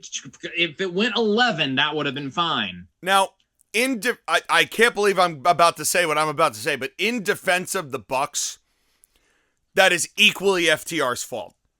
Because they always want to do the most convoluted, they're great wrestlers, but they always want to go to the 98th degree because they've got this weird innate chip on their shoulder that is not helping them at this point. No, it's not. It helped them back in the day, but it's also been a decade. Bret Hart didn't need to prove he was Bret Hart all the time, is all I'm saying. These two feel like they're trying to be Bret Hart all the time. Yes. And another thing, there were finisher kickouts in nearly every match. Single match. Every match. And not just one, but multiple finisher kickouts. Every move that every wrestler has ever known was on this show. Every move that every wrestler has ever known was in this opening match. Yeah, that's my point. There was one thing I will say that I liked about this match. Okay, it actually stems from something else I hated about this match. 1 minute into this match, we had an apron stuck forward pile driver. And I'm just like, really? We have to do that in our first match? But what it led to was, I think it was Matt Jackson. I can't tell them apart, and I really don't care. The more infuriating Young Buck, Matt Jackson. That's Matt Jackson. He did. I will say he did a good job of selling his shoulder throughout the match. Yes, even though he's still one of the people who makes kinesiology tape look hokey as fuck. Yeah, but a lot of the moves he did, he tried to make it like he was doing it with one arm. I will give him credit. Like, he did a good job selling his arm throughout the match. But like what I just said, which made you laugh, because I was like, here's a positive that came from a negative. Yeah, that's exactly why I laughed. You were like, the one thing I did love about this match came from my seething hatred. It's like, a Young Bucks match and FTR, and I hate both teams. So yeah, not only are there this match went on forever and it's our opening contest. We have double juice and it's our opening contest. We have multiple finisher kickouts and it's our opening we have an apron double pile driver in our first match. Really? Yep. Well, the couple moments that I had, I had an Excalibur moment where they were trying to talk about when FTR quote unquote assaulted Malachi Buck, and Excalibur's like, that wasn't right. He's a civilian. Dude, the civilians are probably more intimidating than most of the wrestlers on this show. Like, that's not the argument you think it is, Excalibur. I tried my best to tune out the commentary. Yeah, I wish I could. I wish I could have. there were a few points where sentences bled through where it made me wish that I didn't understand the English language anymore. There was one person I'm not particularly. entirely certain that Excalibur does understand the English language, but we'll get to that. Yeah, we will get to that. But I will say, this match was just moves and stuff. Moves and stuff. If this was the main event of the show, and this is the first time these two teams actually wrestled each other, I probably would have liked it. But it's the 5th time they've had this exact same match, basically. And it's the same match that the Young Bucks have with every team they've ever wrestled. Yep, absolutely. I mean, how many times have we seen that double sharpshooter? Every match. And how many times have we seen that double sharpshooter where I think Nick Jackson puts it on terribly and Matt Jackson actually puts on a pretty decent-looking sharpshooter?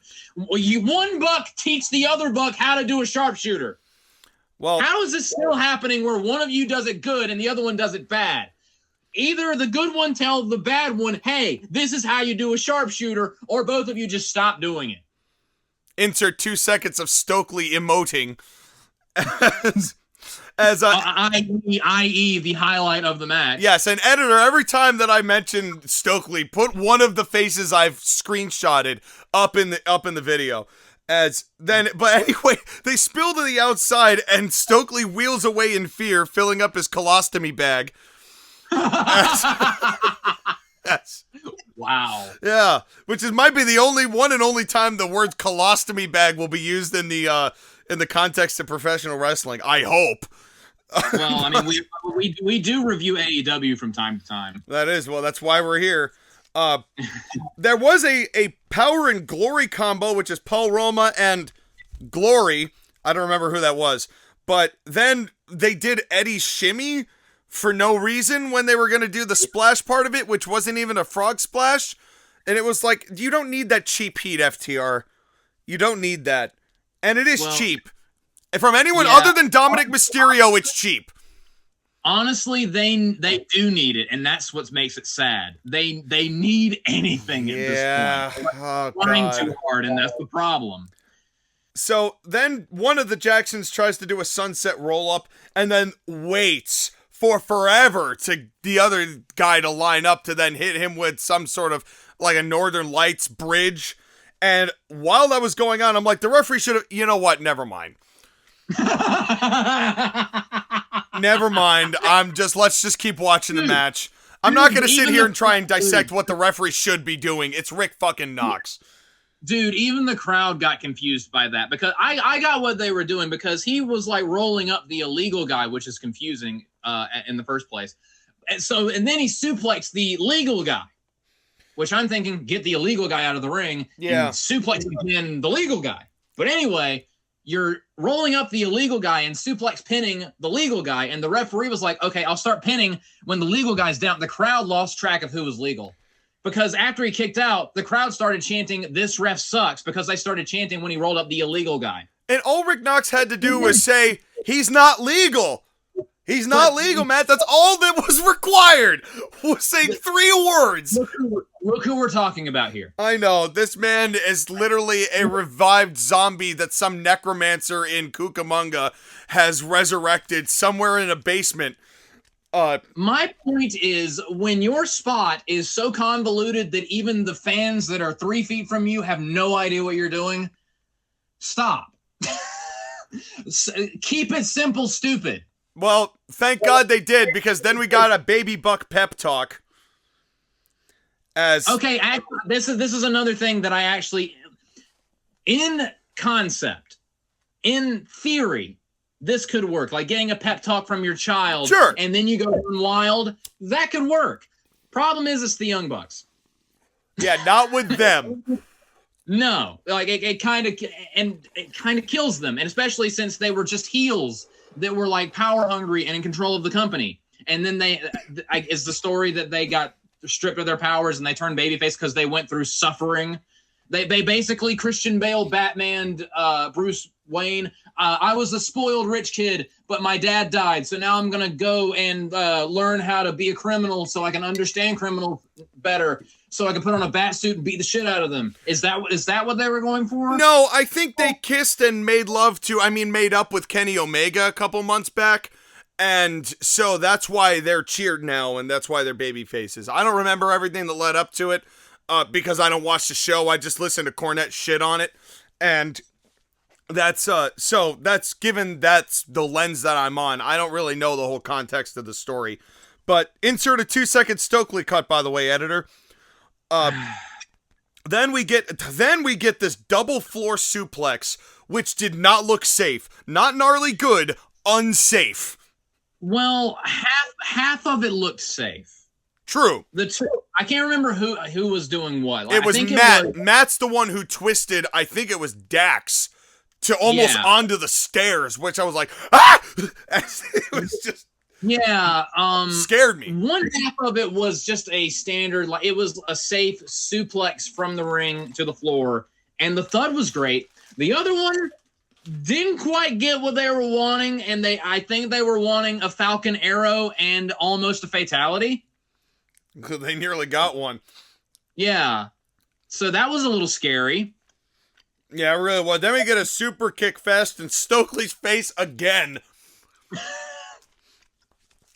It was just, I will give credit to whoever is the production executive who was, I'll say this, for AEW standards, he wasn't bad tonight.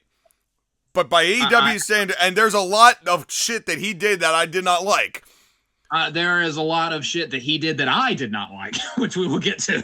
And with all of that being said, this was one of his better nights. And him shooting Stokely the way he did was one of the highlights. Yeah. And then Stokely gets up and trips a buck. And then the Shatter Machine. And boy, if the match had ended there. Yeah, but it's the Young Bucks. You know, I they know. got to kick out of sure. But that right there, of course, because Nick Jackson has to Hulk up. Yeah. No, they gave him the Shatter Machine. He kicked out. And then a minute later, they gave him the FTR trigger, which is just the BTE trigger. And he kicks out at 1, and he starts going crazy. And I just threw up my hands in frustration. There were like 6 1 counts on this show. Dude, this show was run on WWE 13. Yeah, well, I hated it. I got so angry. Oh, we didn't see many so arm angry throws downs, though. We didn't see many of the most useless move in wrestling. No, we didn't see a match end via our arm drag or a hip toss. But when the first time, I'm so over this spot. I didn't know they were going to do it like 80 more times in different matches. But I was like, we don't have to do this on every AEW pay-per-view. Beating a move to death beyond death is literally what this show's about, and specifically what the Young Bucks are all about. Yes. But as was laid bare multiple times, they're not the only ones interested in doing that. No. But here comes... Oh, yeah, go ahead.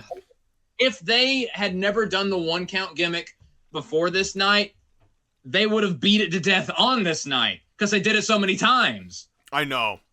They really did. And speaking of a lot of things on this night, thus begins the Shut Up Shivani counter. And it will be frequented on this night as the Shut Up. He is the worst. He is fucking useless. I swear. He contributes nothing at all. So the Young Bucks do their BTE whatever the fuck trigger, and all of a sudden Tony turns into early 2000s Dr. Eggman is like, oh, AEW, huh? Shut up. Shut up, Tony. So then I could tell how happy that just made you. So then not happy enough. So not for me to scrape what I've seen out of my eyes. Instead of Stokely tripping the Bucks and the Shatter Machine doing it, instead it has to be a spike pile driver and an avalanche Shatter Machine that beats these 2 scrawny little middle-aged fucks. Way too much as always. Stokely was the highlight of the whole match. Yeah. And then the lights go out. There would be more of this. Yes. It wouldn't be an AEW show if Tony Khan remembered to pay the power bill. Yes, clearly. Billions of dollars can't pay $400. Pay the power bill. Edge comes back for revenge, and so does Christian, and this got a pop because they used to be stars. And Well, okay, first production problem that I had. Did you notice that they were struggling to get the word revenge on that screen? yeah, I didn't know whether that was on purpose or not. No, like it would start like the animation was like even. Well, Or it started, but then it just abruptly just stopped and cut to black, and then it started again. that's why I wasn't sure if that was on purpose, because like if the R, because he's rated R, so they put that in last to not give it away. I don't know. I wasn't sure whether that was on purpose or not. But anyway, If it was on purpose, it looked like an accident. If it was on accident, get better. yeah, either would help.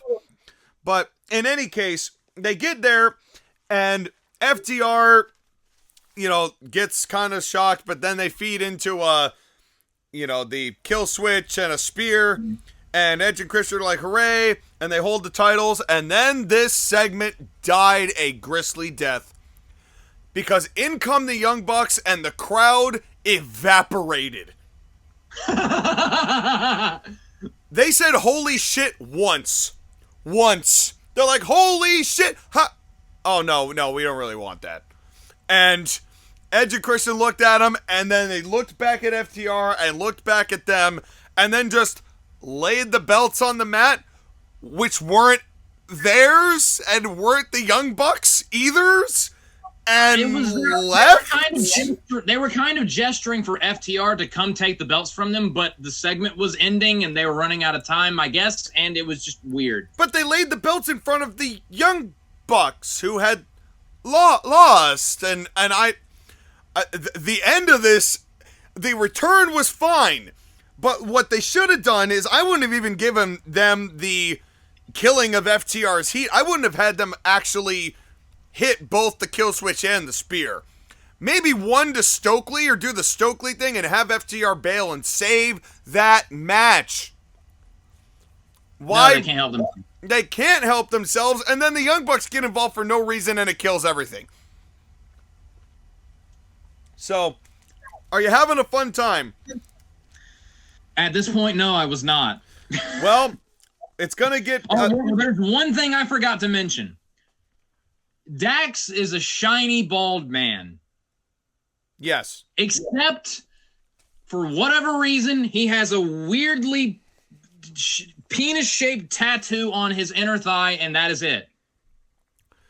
Why? He should have gotten it on his neck. It would have looked better. Okay. Far be it from me to stare at another man's crotch for an uncomfortable period of time, but I just couldn't stop staring at it because I was like, why are you there? I was staring at that tattoo like I stare at Renee Paquette whenever she's on screen. I'm like, why are you here? Hey. Why are you right there? Don't worry, staring at another man's crotch would be the entire backbone of a match later, so we'll get to that. But we're not there yet. First, we've got Marina Shafir versus Toni Storm. And I guess that hallway is just the Death Rider's aisle, as Marina Shafir and the two dumpsters do coming soon to straight to DVDs everywhere. They do the Kingdom Hearts dance like Sora, Donald, and Goofy, which was super cringy. When they cut in there and they were just spinning around. Were they like? It looked like they were trying to do what Wally was doing on White Knux OG and trying to summon a demon. I don't know. Very strange. I have no idea. I was so confused, and I was like, "What is this?" Oh, there's Marina Shafir. Why was Marina Shafir summoning a demon? Well, what is happening? You know what's really funny about that is that this would be the first of a couple of times on this night when I saw their black hoods and doing their things, and I said, and I quote, "Who the fuck are these people?" And then it turns around and I'm like, oh, it's Marina Shafir and the other two, who I still, to this point, I don't remember their names. It's Wheeler Yuta and who cares? And But Marina Shafir comes out of her little back aisle alone, barefoot for some reason that I didn't quite understand. And Toni Storm, this gimmick is so silly, but their fans like it. Yeah. But it's silly. This was this. I thought this was fine. I didn't think it was particularly interesting, and I hated the finish. This match started with ass slaps and ended with a bite to the titty, winning the match. Can you see why I hated the finish? I just, for as much as we complain about women's wrestling, they go and throw that into the. This was just weird. This was just a weird ass match. No, as much as women complain about wanting respect in wrestling, they go out there and slap each other's asses and bite each other's tits. And I don't hate Toni Storm, but Marina sells like Jon Moxley, meaning she doesn't. Well, at least the way they were working the match, it kind of played into that because she's a MMA fighter of some description, I'm sure. At least there's some level of legitimacy with Marina Shafir, unlike Jon Moxley. You know? And I will say her kicks to Toni Storm, like to her back especially, looked solid. Yeah, I mean, they were legitimate kicks, you know. Yeah. And then she kicks the table, and then Toni Storm starts biting the foot, which I'm sure excited a good number of AEW's incel audience, but not me. Not me either. CIW referee Rex Ryan, almost undoubtedly, but that's a different story. God. A double down. There's been a lot of cross-pollination. You might as well get that out of the way. Go subscribe to CIW, and you're already subscribed to TAW Gaming, but do it again. Unsubscribe and resubscribe. Create another account and subscribe with that one. That's right. That's unofficially. That's an alleged thing you should do. Yeah. So YouTube doesn't ban us. But totally. But then we get a double knockdown, and this is one of those moments where Tony was appealing to my sensibilities. Did we not just say that we have not seen a double knockout count by a referee by WWE in forever? You're right. Here comes Aubrey Edwards doing one. I'm like, well, I'm sad that it was here that I found it, but I found it. It's like, all right, well, so, you know, okay, you scored some points with me there. You scored some points with me, but Tony does a hip attack better than either Uso. Yes. And then she does her finishing move, which is the snap pile driver. And she does a pile driver, which is her finishing move, and Marina kicks out of it. So she bites her titty and small packages her, and that's the finish. You can kick out of a pile driver, but you can't kick out of a titty bite. But the name of it was Mother's Milk.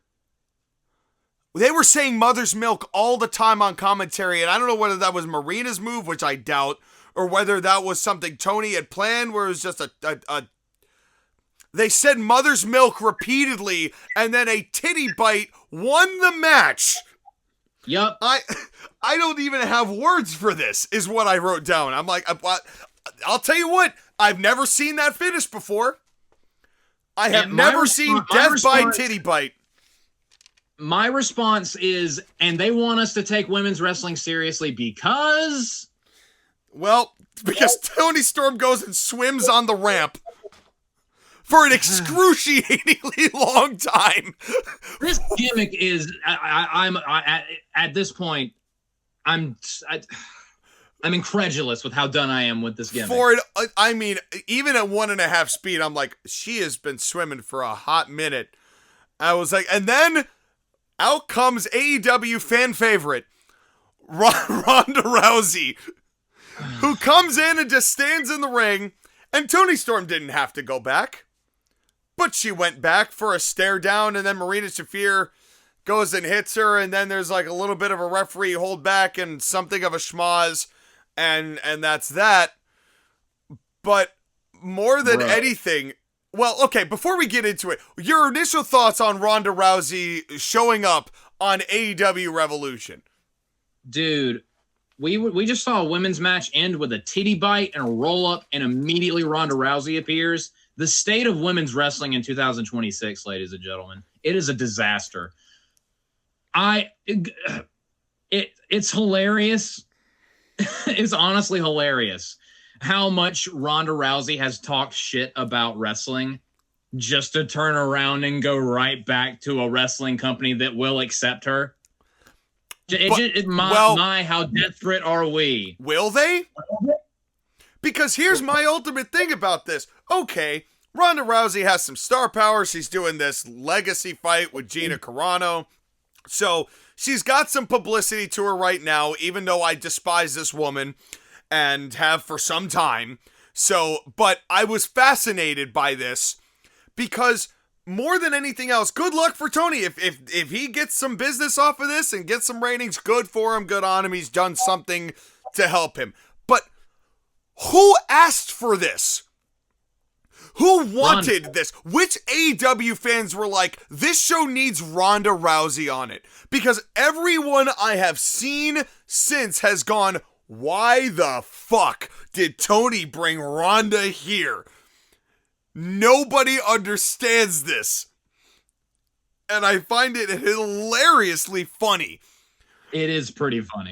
Because, like even I, someone that utterly despises this company, I'm just wondering, Tony, why would you bring her in?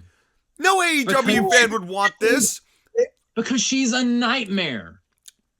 Well, and she doesn't fit the mold of what AEW is and what their fan base likes. No. She's the opposite of that. Makes no sense. That's why it fascinates me. Because this is so nonsensical. This is so anti-AEW fans that it doesn't make sense from Tony. So I'm fascinated to see where this goes. Probably nowhere, but it's hilarious to me that this happened with Ronda and just the confusion. Because this wasn't a pop. This was a, huh? Also, Excalibur could not say Ronda's last name. He just couldn't. It wasn't Ronda Rousey. It was Ronda Rousey. And that was the best he was getting. Excalibur, how are you bad at everything? How are you so bad at everything? Well, I can't expect Excalibur to know anything about actual combat sports. No, of course not. So I'm sure that he probably had no idea who that woman was, save for somebody yelling in his ear who it was. So yeah, and so then we get back into the Death Riders hallway right at the end of that match, because we got one more death to ride. And it is Jon Moxley versus Tenosuke Takeshita. Your thoughts on this match before I give mine? I thought Takeshita looked great. Jon Moxley is utterly horrendous. Like, it is physically painful to watch Jon Moxley move. If you can call it. If he moves. It's like that meme where that person's like poking a dead thing on the ground saying, come on, do it. That's me, just like John. Especially from his head to like his traps and his like shoulders. From like his chest up. He does not move. He does not move. Does he have neck problems? Does it, like, if he moves his neck, will his head just fall off of his shoulders? That's possible. He does not. It's not even that he doesn't sell. He doesn't move. Yeah, his neck's held up by paper clips and zip ties because it sure ain't screwed on straight. And also, his strikes are awful. They look. He has the worst strikes in wrestling, bar none. Bar none. Everything he does sucks. He is the New York Jets of professional wrestling. Everything he touches turns to garbage. Everything he does is awful looking. Now, having said that, I will say this. This is probably my favorite Moxley match that he's had since the one he had with Danielson before he really started infecting this program. And it has nothing to do with Moxley as to why. Yeah, because Takeshita's great. Everything Moxley does is bad. Everything Takeshita does is good. Listen, Takeshita made me enjoy a Jon Moxley match.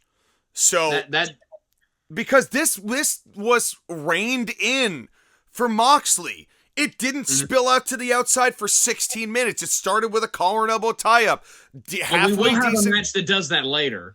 Right. Well, of course. But the fact that this was the first half of this match was wrestling, albeit not good from Moxley, but it was wrestling. Yeah. It was breaks and holds and getting, there was a Greco-Roman knuckle lock. I wrote at one point, what the fuck am I watching here? Like, the amount of wrestling in this is making me uncomfortable. Like, this is not what I have come to know from Jon Moxley. And I said it's really convenient that Renee Paquette shows up just for this. Of course, because that's her husband. It's like, this is my husband. This is my husband. We know. Yes. It's only appear when he's on screen. It's only when her dildo is wrestling that she shows up on this program. But then I liked the one thing I'll give Moxley credit for. I liked grinding Takeshita's head on the ropes, and kind of mashing it off to try and sell some of his badassery, which he has none of, but he tries to sell. Dude, there was a moment in this match where it actually made me nauseous because I was getting so angry. When Takeshita had him in the corner and he was doing the mounted punches in the corner. Yeah. Takeshita was trying to do the punches and Jon Moxley was just did not move once. It looked horrible. It was bad. Yeah. Oh my. That was when I was like, oh my God. What is do you have a neck problem? Well, it's possible. Well, and then they spill to the outside, but it only lasts a very short amount of time, and then they get back in. The count gets broken up before Moxley gets back, but then they get back into the ring, and I'm like, I'm having a stroke. This is not really happening. This match is not happening the way it's happening. As there's a baby face and a heel. There's people make sense here. Takeshita is selling amazingly. He's got such aura. Mm-hmm. He is just, and his selling of the ankle as this whole matchup was so good. Although there was one thing that he sold, that there was one part of the match that also filled me with rage. At a point, I don't know if Moxley bit his eye or threw him eyeball first in the steps or whatever happened. More juice. And Takeshita comes up bleeding again, and I'm just like, oh my. Yeah, well, at least it wasn't Moxley this time.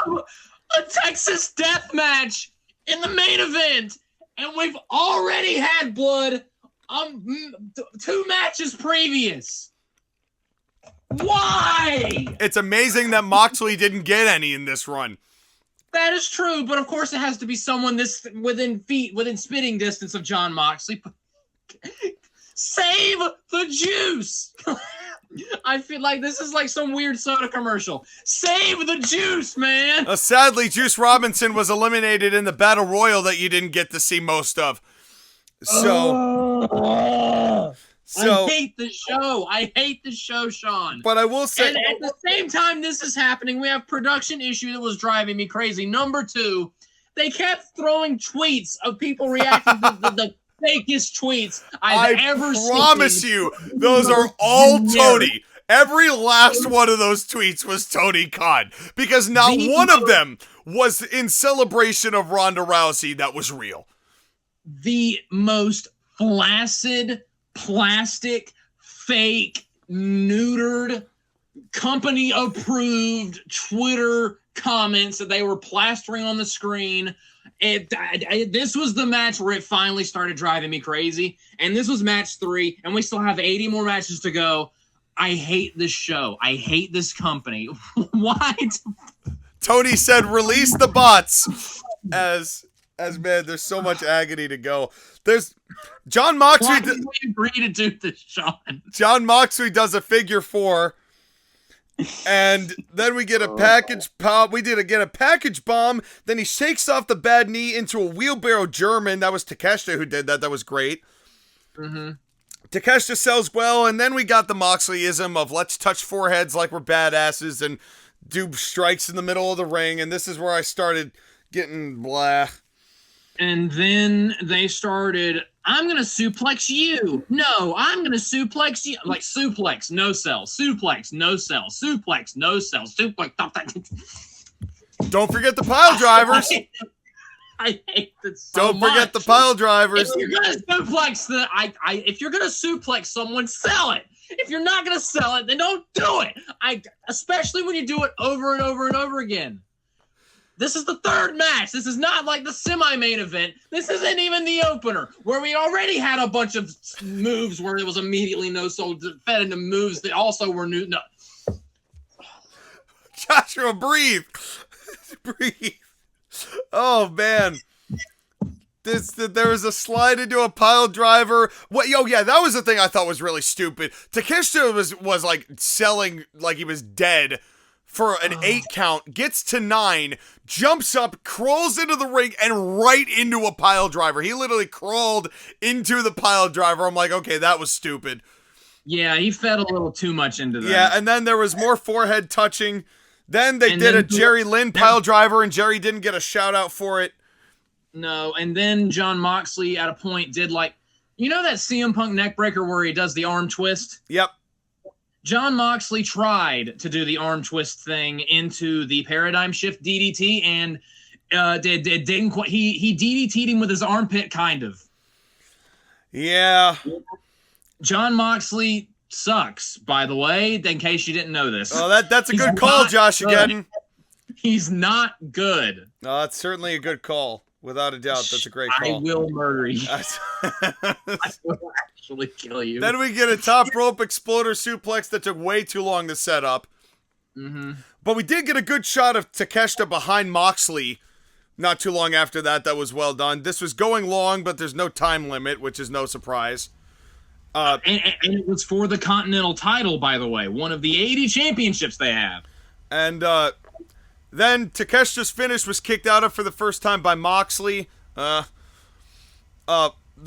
went up for a shot and the knee gave, and so then Moxley gave him a Death Rider, and that would have been a good finish too. If the knee had just caved and Vishu, but no, 2 count, and then this is where shut up Shivani counter. As this is just so great. This is why AEW is the best. Where else are you gonna see stuff like this? Tony, I swear to God, why are you here? You are useless. I would rather have Wade as a not Wade Barrett, Wade from Sonic as a commentator than you. Anyway, and now it's now this has gone over the top. This had so much potential, but then listen, I'm not a big fan of John Moxley choking people out, as hardly anybody is. Well, before that, Renee is. Well, before that, not only did we get a paradigm shift kick out, then we got an avalanche paradigm shift kick out too. Because finishing moves don't exist. Nothing ever works. They're not a real thing. They're just a figment of your imagination. Why? Well, let's do every move known to mankind, not just in the first match, but in the third match as well, and every other match on the fucking card. I'm not gonna make it through this review, Sean. So then, John Moxley chokes him out, but here's where I gotta give Takeshita a lot of credit. The sell by Takeshita of passing out was the best pass out finish sell I have ever seen. It was pretty good. It was different, but it was real. It felt like that quick moment where he gets that quick adrenaline rush before the lights shut out. And I've never seen anyone accurately convey that. And that was really, really good. God, Takeshita, if we ever did revive ACPW, NWL, and SCCG, Takeshita would be very, very high on my draft list. If there's anything to take away from this show, it's that dude should be somewhere else because he is incredible. Yes. And that's really all I have to say about this match. I mean, the match itself, listen, for a Moxley match, this was better than it had any right to be. Even though it was still too long and had its Moxleyisms, and Moxley is ass. Utter ass. Yeah, unbelievably ass. Takeshita got a decent match out of Moxley, and that deserves credit. And Take is a superstar.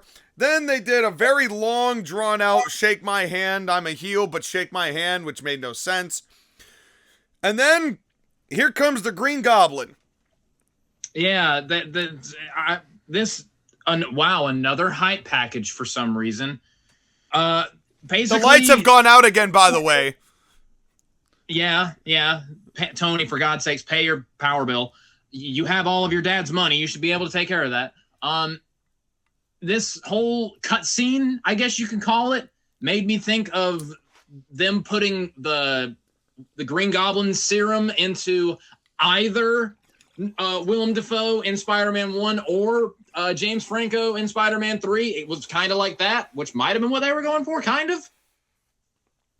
And then we had yet another... Okay, there were so many debuts / returns on this show. Too many of them. 4 out of the first 5 matches had a return or debut attached to them. Yes. That is nuts. That is actually nuts. Have I mentioned that this show is just flinging shit at the wall repeatedly? Well, and Will Ospreay, I thought actually looked good. I think this is the best I've seen him look. Even though he looked a little bit like Chris Evans to me. But I did miss, he was like, his neck is fine. And then the smart thing is Moxley bailed out. The bailout I wanted FTR to do, Moxley actually did. And then once again, the other 2 Death Riders come in. And once again, I'm like, who the fuck are they?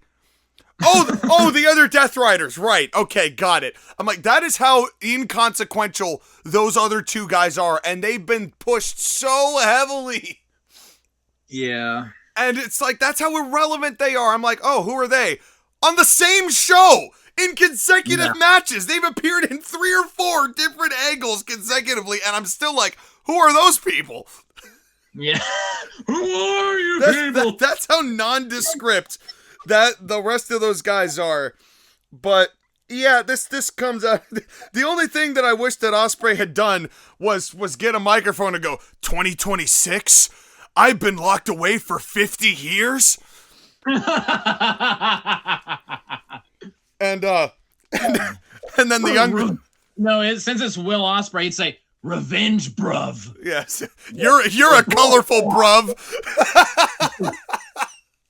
Yeah, anyway, I would love to see Ospreay cosplay as Shadow the Hedgehog. That would actually be dope. I'm game for it. Pistols and all. Go motorcycle and all. Get a Chaos Emerald. Yes, if Will Ospreay is one of the few people I think would actually show up with a Chaos Emerald. That seems in line with who he is as a person. So or at least have it in the cutscene hype package right before he comes out. Yeah, at least that way we'll know that we might actually get Wade on commentary because he's protecting the Master Emerald, or he was. Yeah, anyway. Yeah, I love his new hairdo. His hair no longer looks stupid, and he looks good with those tattoos. Yeah, and Will Ospreay is one of those guys that is star power for their audience, and I think Ospreay, there's nothing but good that's going to come from Ospreay being back right now. I think if there's any positive to take away from AEW, they've had a lot of injuries, and based on the results of this show, they were able to get a lot of their stars back. Mm-hmm. And I think that they're going to be able to put out better cards going forward because they got a lot of people back, like, all at the same time. So there is some hope about at least the top to the mid-top card of what AEW is trying to be for at least the audience of what they're into. Because you kind of have to take that for what it is, because they're not attracting casuals and never will. No. And they'll never grow. So you kind of have to just look at it in the vacuum of what is their audience going to accept.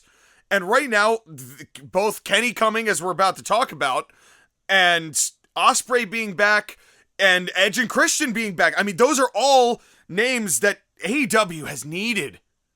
Mm-hmm. Even though he ruins all of the names, does Tony, with his booking, they need the names. So, you know, it's what it is. And then we get to this women's tag. And this is where, at this moment, this was the last that we got Nigel McGuinness. And this is, I really genuinely think this is where the show completely soured for me. Not once this women's tag, but the right after it. When Bryan Danielson hit the booth, and it's not his fault. He was actually pretty good too. But when Nigel McGuinness left the booth, the show took a massive turn. But we have a women's tag to glaze over.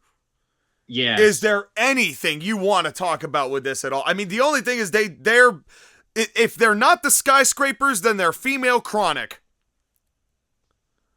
It made me laugh uncontrollably when Willow Nightingale came out and they immediately found and cut to a very fat little girl. That was funny. That was a plant. That was still funny. Because that was the only Willow merch that I have seen, or the only, what are they called? The Babes of Wrath? That was the only Babes of Wrath t-shirt I saw in the entire building. So I'm sure that there was some level of, get this kid to wear our merch. A little more subtly than WWE, I will add, but I'm okay. Isn't Willow Nightingale's whole gimmick that she's plucky and bubbly and happy? How is that a Babe of Wrath? Well, the babe part is cute, and the wrath is like Bubbles from Powerpuff Girls, I guess. That you're thinking Buttercup. No, I'm thinking Bubbles. Bubbles is the one that cries. Right, but she's bubbly, but then cries. No, Buttercup is just the badass one. I'm talking about like the super sweet and then cries, because it kind of seems like that might be what Willow does, even though she... Anyway, this ended with a Chronic drop, and, you know, Willow still selling the shoulder helped a lot. I think the whole thing about this was that Willow was not 100%, hence the very cringy promo beforehand, where Willow Nightingale wouldn't look at the camera, and Harley Cameron just like, I'm sick of this shit. I was like, okay, that was a Jekyll and Hyde moment if I've ever seen it. But all right, let's just move on then. And then the Skyscrapers won it. I liked that it was short. Me too. And the thing is, it didn't have to be long. It was obviously a cool-down match. Yes. Obviously a cool-down match.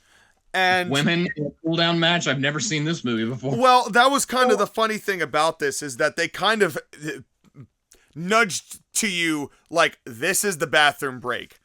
This is very clearly the bathroom break, so get it in while you can. And then Bryan Danielson comes in, and I said, wait, don't replace Nigel, replace Tony. I'm like... Yeah.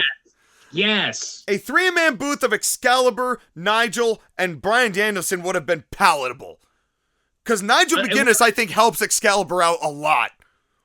And it would be entertaining because Nigel hates Bryan, and Bryan is kind of indifferent to Nigel, or at least in their kayfabe. So they would have been bickering a teeny bit. Right, there would have to be some level of professionalism that would have to be kept, but I think both of them would have fun doing that. Because if they want to do, Tony sinks the ship. He really does. He makes it really hard to enjoy the show because of how just nothing, just nothing he is, and what little he brings to the table. But he's white noise that overpowers the sound you're trying to listen to. As well, and we're gonna get to him in a second. But now we've got. I said this was going to take a pretty deep nosedive. Some might call it a swerve.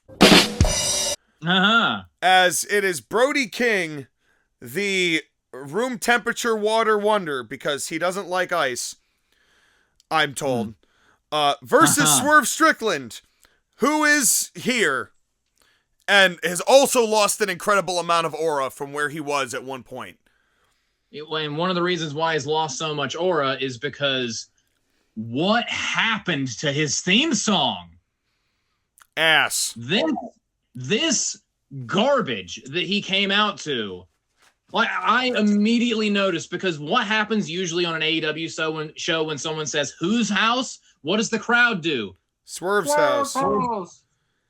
This time they went whose house, and the crowd went Uh-huh. Yeah. The crowd did not react at all. Probably because this new theme song is absolute generic dumpster fire garbage. Where are all the musicians? They had Action Bronson and Rick Ross on this show. Before we continue, there was one thing I forgot. This was production issue number 3. Brief little rewind to the women's tag team match. This was where I got really angry because they were showing ads for their t-shirts and they covered up a third of the screen with it. But Joshua, the pay-per-view was amazing, so you shouldn't have an opinion. I mean, on one hand, they were covering up a women's match with shirts, so I should be grateful. But at the same time, if you want me to watch your show, then don't put advertisements that block out the show. There's like, put your like upcoming stuff or your ads in one of the lower corners of the screen. That's what that's for. Or make it like 1/4 of the screen, taking up a whole third. I can't see who's wrestling. Well, as Triple H would say, fuck being a critic. Just be a fan. Don't have opinions. No, Tony Khan. Imagine Tony Khan and Triple H. They're just like, everything's great. Fuck you for being a critic. I'm a critic. Everything's great. I'm a critic, but everything I see is great because it's great. Yeah, and then, well... But and Tony no one usually would learn anything. But Tony usually uses his professional Muppet Meltzer to do most of his talking for him. He needed a Bruce Pritchard and chose Dave Meltzer. So now we're back and now we're up to Brody King and Swerve, and the first thing I wrote down is now we're back to the AEW I remember. Yeah. That whole match that Moxley somewhat had that I somewhat liked. That was confusing the fuck out of me. I'm like, this ain't the show I'm used to watching. Now we're back. As Nana's talking shit, which was funny. And then Tony Schiavone goes, wow, what a crowd. That's number 3 on the shut up Schiavone counter. As wouldn't be the first one in this match. Now, then we get a backbreaker on the apron after a turnbuckle bow and arrow, which looked rough. The bow and arrow was nice, but the backbreaker on the apron did not look good. Not at all. It looked dangerous, bad. Am I crazy, or is Brody King not super great? You can't tell with a match like this. This match was structured horribly. Yeah, well, for one, I was thinking they were having a no count-out match because they should have been counted out like 12 times. They were out of the ring for the majority of the match, from the beginning of the match. And then after they've been outside the ring for like an hour. And then at a point, Tony Schiavone says the ref is being very lenient with his count. No kidding, Tony. You don't say. Well, and this is why I was so thrown, because I'm like, this is the match I see from Moxley. They're out on the floor for a year and a half, and nobody says anything. Nobody does shit. The referee just kind of stays there. Bryan Danielson just says, or no, Tony says, well, that referee's doing a good job of being lenient and trying to give him credit. And Bryan Danielson's like, that's a good call. I'm like, you all need Jesus. Swerve does a power bomb to Brody King on the apron. That was impressive. In the 450th apron spot on the show. It was impressive until you realized that Swerve was supposed to be selling his back because of the Uranagi backbreaker that didn't look great on the apron. That he was trying to sell his back, and then you immediately do a deadlift on someone as fat as Brody King. Because he's just so tough. He's because such of a what you said earlier, badass. the structure of this match was ass. Well, I said this match isn't for me. I'm zoning out. There's a vertebreaker on the floor that doesn't do it, but a random jumping kick to the back of the head does. Fuck off. No, I literally messaged the group chat fuck off at this point because it gives him the vertebreaker on the cement. And that was kick outable, but a kick to the back of the head was what did it. That was the straw that broke the camel's back. No, it was what irritated the crap out of me was this whole match. They've been fighting on the floor for like 3 days, and the referee has not started counting. He gives him a vertebreaker on the cement, gets back in the ring, and I'm like, oh, so now the man's paralyzed, and now you're counting. Where have you been this whole match? Like, did the referee just gain was this the referee that got mowed down in OVW? Did he just regain consciousness and remember, oh yeah, I have to count when they're outside the ring? And then he gets back in the ring, and then he gives him the swerve stomp, and then he kicks out again, and I'm just like, fuck all of you. And then he kicks him one more time, and that's the finish. And then, and yeah, I'm also like, that's stupid. But at this point, I'm like, thank God, at least it's over. But it wasn't over. Because then they were going we had to have another return. Because then they're going to try and cinder block the son of a bitch. And here comes Kenny Omega, which is 4 out of 5. And we get another return. I messaged the group chat. There has been a return or a debut or someone attacking someone. There's been a post-match angle after just about every match. It's true. And really, when you think about it, the women's tag match kind of was a post-match angle when you take into account the pre-shows, so you kind of could say it was like 5 for 5. Speaking of referees, another thing I forgot to mention because my brain capacity is failing me. Also, I'm pretty sure Rick Knox's son was calling that women's tag team match because he stayed in that one corner of the ring the entire women's tag team match. I realized the match lasted about 10 seconds, but he did not move from that spot wasn't needed all, and it was basically just a tornado tag. Yeah, he wasn't needed. So it was what it was. But I hate this show. This show was horrendous. Then we get Chris Statlander versus Tekla in a best of 3 falls. The only good wrestling match on this show. And this was fine.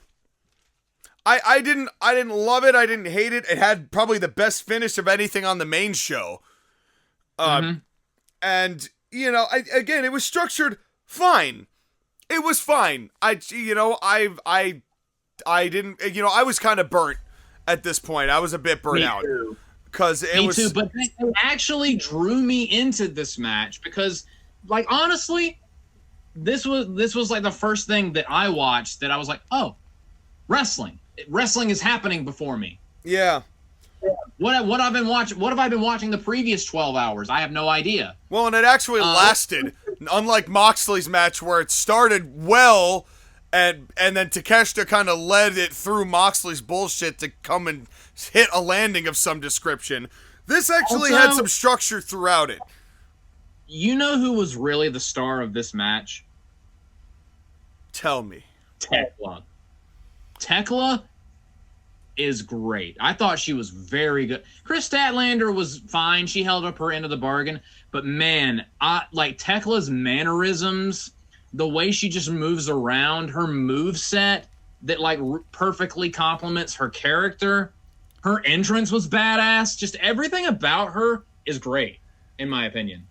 I'm gonna try not to ruin that for you when I say what I'm about to say. Oh no. She reminds me of a young Eastern European Becky Lynch. Before she got monotonous the way she is now and we all got wickedly burnt out of her.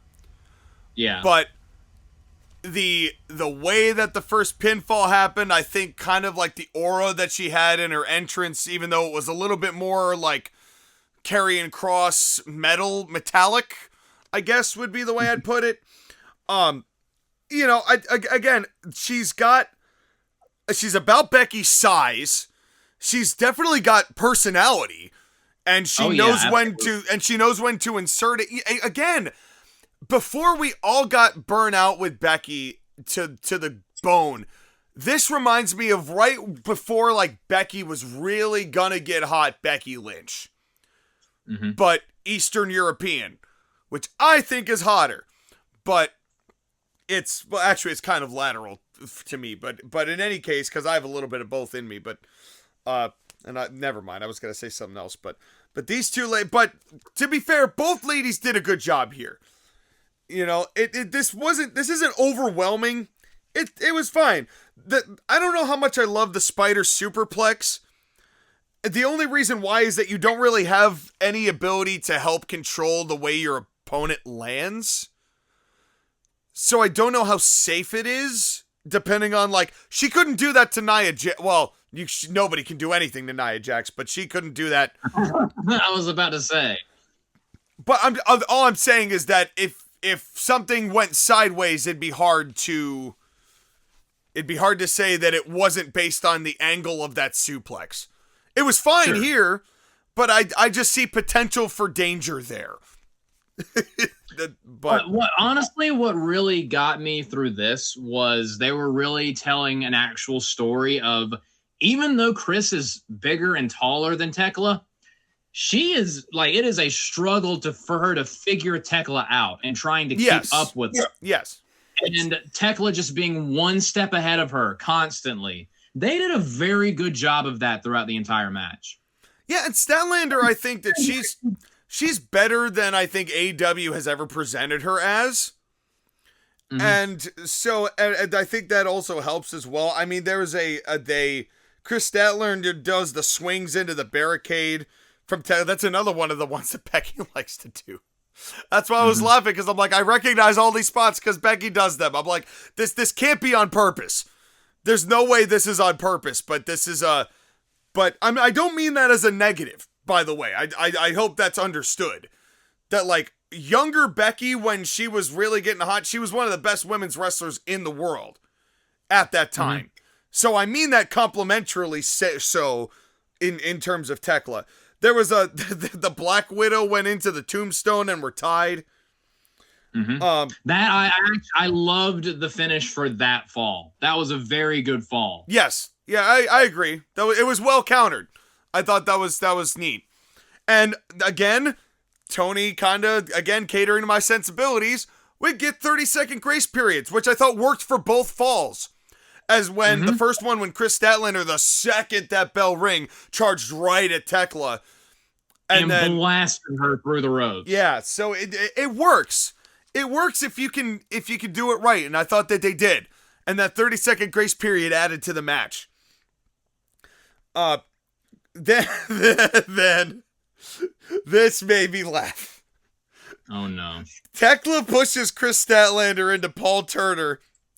And he leaps out of the ring. Then Tekla goes down and starts pulling the belt out of Paul Turner, and collectively, the entirety of Los Angeles was like, whoa! Whoa! Even I knew what she was doing because of the video package and how they, like, described the feud coming up. I know! I knew what they were going for, but it still looked weird. But when the camera zoomed in on his crotch and she was doing it, I was like, whoa! Out of context right there. Yeah, the San Fernando Valley. Crotch while she was doing it. Listen, I know the San Fernando Valley's not that far away, but I don't think we need to be doing that here on this program. Damn, Tekla! I'm just saying, it got real tight up here. Just wanted to let you know. Just a little bit. And she pulled the belt off, and then she held the belt up and walked away, and the crowd was kind of like, like, they were just, like, the slightest bit disappointed. It was very strange. Yes. But then she tries to use the belt, but then this finish was, I loved this finish. Mm-hmm. This was crafty, which makes me think Tony had nothing to do with it. So, the referee's still down. Chris Statlander gets the belt, starts whipping the shit out of Tekla. Then in comes Tekla's Goonies, who Chris Statlander then also fights off with the belt. And right as Chris Statlander is about to kind of do the finishing blow onto Tekla, the referee, Paul Turner, grabs the belt and pulls it back because he didn't know, as was stated, who assaulted him. And it was Statlander that... Statlander was the buck. Yes, quite literally. I didn't... phrasing indeed. That's right. This is we are 2.5 hours in, and we have 5 more matches to talk about. Right. But in any case, so they made a good call because it was, Tekla pushed Chris into Paul, so it would have made sense for him to take it away from her. And then when they did, that's when the cheating happened, and Tekla gets a spear and 2 curb stomps and finishes it. Yeah. And I was like, you know what? For what that match could have been, I was dreading what the finish of that third fall was going to be because I thought it was going to be bullshit, and it ended up being one of the most comprehensive, or at least coherent, finishes I've seen on an AEW pay-per-view I don't watch AEW pay-per-views, but maybe one of the most coherent in a minute. This, I thought, was by far nothing even close. This was the best thing on the entire show. I would say the case is made for it, because he didn't, on the main show, I think there's a good case to be made for it. And now, here we are. And then... The trio, now one of 2 6-man tag matches on the night. Now, I know this is where you exercised your skip. This was the conversation we had in the group chat. I was like, when the women's tag was coming up, I was like, so should I skip the women's tag or the 6-man tag? And then you replied, well, there's 2 6-man tags. And I said, what? No! What I said was no. Why? No, what I said was, no, skip the second one. And you're like, the second one? The second one? What do you mean, the second one? What do you mean? There's a... What? So... neither of us... We both hate AEW, but we don't hate them enough. I skipped this one. And I skipped the other one. Fair's fair. Well, oh God, it's Okada, Mark Davis, and Kyle Fletcher versus Mystico and Jet Speed, which is Kevin Knight and Speedball Mike Bailey. And that just sounds gross. Well, I would love to see what Kevin Knight could do in a singles match. I would love to see what Mystico could do. Maybe. I would love to see what Kyle Fletcher could do with somebody who could actually help him be the person he could be. And Mark Davis doesn't look too bad. I don't really know much about his work, but I liked his look. He looks like an old school wrestler, so that counts for something for me. It scores some points for me. But I don't know if he's any good based on what I've seen here. You can't judge any of these guys based on what I see here. And Okada looks like he is wholly disinterested in what he's doing. He looks like he is I am just in it for the paycheck look on his face. He is to AEW what Nakamura is to WWE. He's just there for the paycheck, and when something piques his interest, then he'll try a little more. Yeah, and this wasn't it. Mystico and Okada start this match with the softest SpongeBob weightlifting set collar and elbow tie-up I have ever seen. It literally made the squeak noise when the weight set hits the mat. It was something. Jet Speed were wearing Mystico masks, because that's real cute. Mike Bailey looks better with the mask on. Kyle Fletcher rubs the mask on his crotch because they took him off. There was a double arm drag Rana off the rope that Mystico nearly killed himself on. And both people who he did it to. Bailey did a head slap tag onto Mystico. There was a series of pointing And then there was an argument over who has a prettier dropkick between Okada and Kevin Knight. I wrote down, this match is boring as fuck. I'd like to see everyone but Okada and Bayley in singles matches. And then it ended. The show has returned to the doldrums.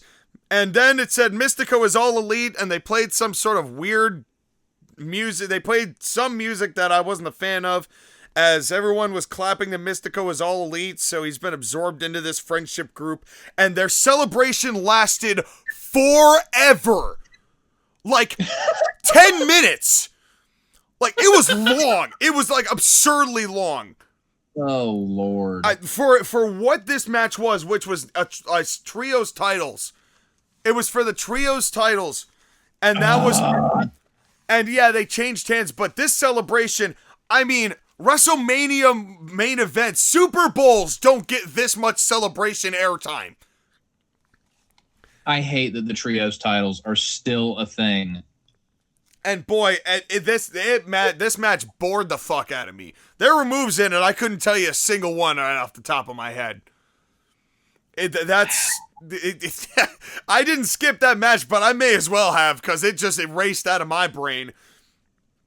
But thankfully, we had an epic Lucha contest to follow it up with. As it is Andrade. When this match started, and when things started happening that started pissing me off, I quickly messaged the group chat, I skipped the wrong match. Fuck me. Yeah. Okay, it was Andrade versus Bandildo. For not the ROH World Title, for some reason. This was just a match.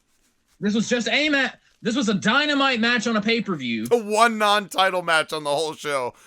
Why? I don't... I have... My head hurts.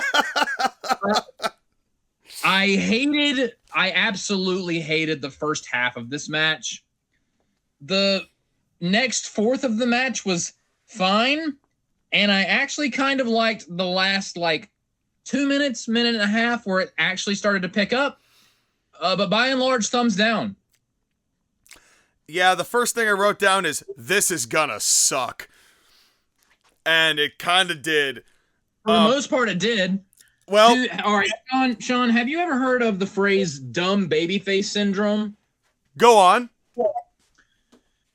I think it was pretty clear that Bandito was the babyface in this match. So before we get to the thing that was weirdly so over in this match for some reason, and I don't know why. Okay. Apparently Bandito's gimmick, other than Lucha, yay. His gimmick is that he takes off his pants and the crowd goes, yay. But he was taking off his pants and taking off his pants and taking off his pants and taking off his pants, and he wouldn't stop, and it was taking forever, and he was milking the crap out of it. And then Andrade was like, you know what, screw this, and then just mowed him down, and it made Bandito look like the biggest dumbass on planet Earth. Continue. That was it. Pain. Are you playing an instrument? Well, I'm about to, because there's something that happened that was a disaster for, unfortunately, both of them. Both Andrade and Bandito. Oh, no. When they ripped their pants, I thought that I had everybody on my side. No, I got the wrong chord. I'm sorry. That was kudos. Then I went and blew it all sky high. Both the song and the pants. The first half of this match was, I rip my pants again. Yes. Which, if I was watching a comedy wrestling show, I might have been in the mood for it. But 3 days into an AEW pay-per-view where I'm already miserable and angry and hate the world I live in, I was not in the mood for it. This was not the time. It was just, you were not down for pants being, concealed boners? Andrade has 2 words for Skylar Greenberg. Red undies. I will say, specifically for Skylar, that's who he had that for. Before Andrade took his pants off, his like weird white and red. Okay. I love the out of context. We need to do an out of context moment for CMP over the past like 3 episodes because we've got some gems of out of context stuff before Andrade took his pants off. Yes, this has been the most out of context compilation podcast we've ever done. Go on. But his outfit, like the white and red, Looked like cool. snowboarding suit, it looked cool. We didn't need the Iron Sheik boner afterwards. No, we didn't. We didn't need his red his red underwear. The white snowboarding outfit looked cool, but when he took his pants off and started flirting with women, plants, also plants. Which him flirting with women is a good heat spot. Bad acting women. She's like, Yes. ooh, I'm so turned on. Do a selfie with me like you told me to do. Not just her, both of them, because he did it twice. Both of them. Yeah. Which, as not good of an actress as either of them are, that's a good heat spot for a heel. Yes, I like the concept of that. Also, you want to talk about Andrade out of context clips? How about before the match even started and he took his shirt off and threw it in the crowd and Don Callis is like, well, women are going to want to catch that his sweat drenched shirt. Yeah, I'm like, dude, he hasn't even glocked up yet. I'm like, if he's sweating already, he needs to see a doctor. And I'm just like, ugh. Yeah. Well, Don Callis, Don. But I will say, I agreed with Don Callis on one thing, and the more that I've thought about this, the more I think this was a shoot, quite honestly. So, Bandito, I don't know how he got into this, but he's got Andrade waist locked, and he runs backwards and releases this German suplex, and Andrade's head hits the back of the bottom turnbuckle.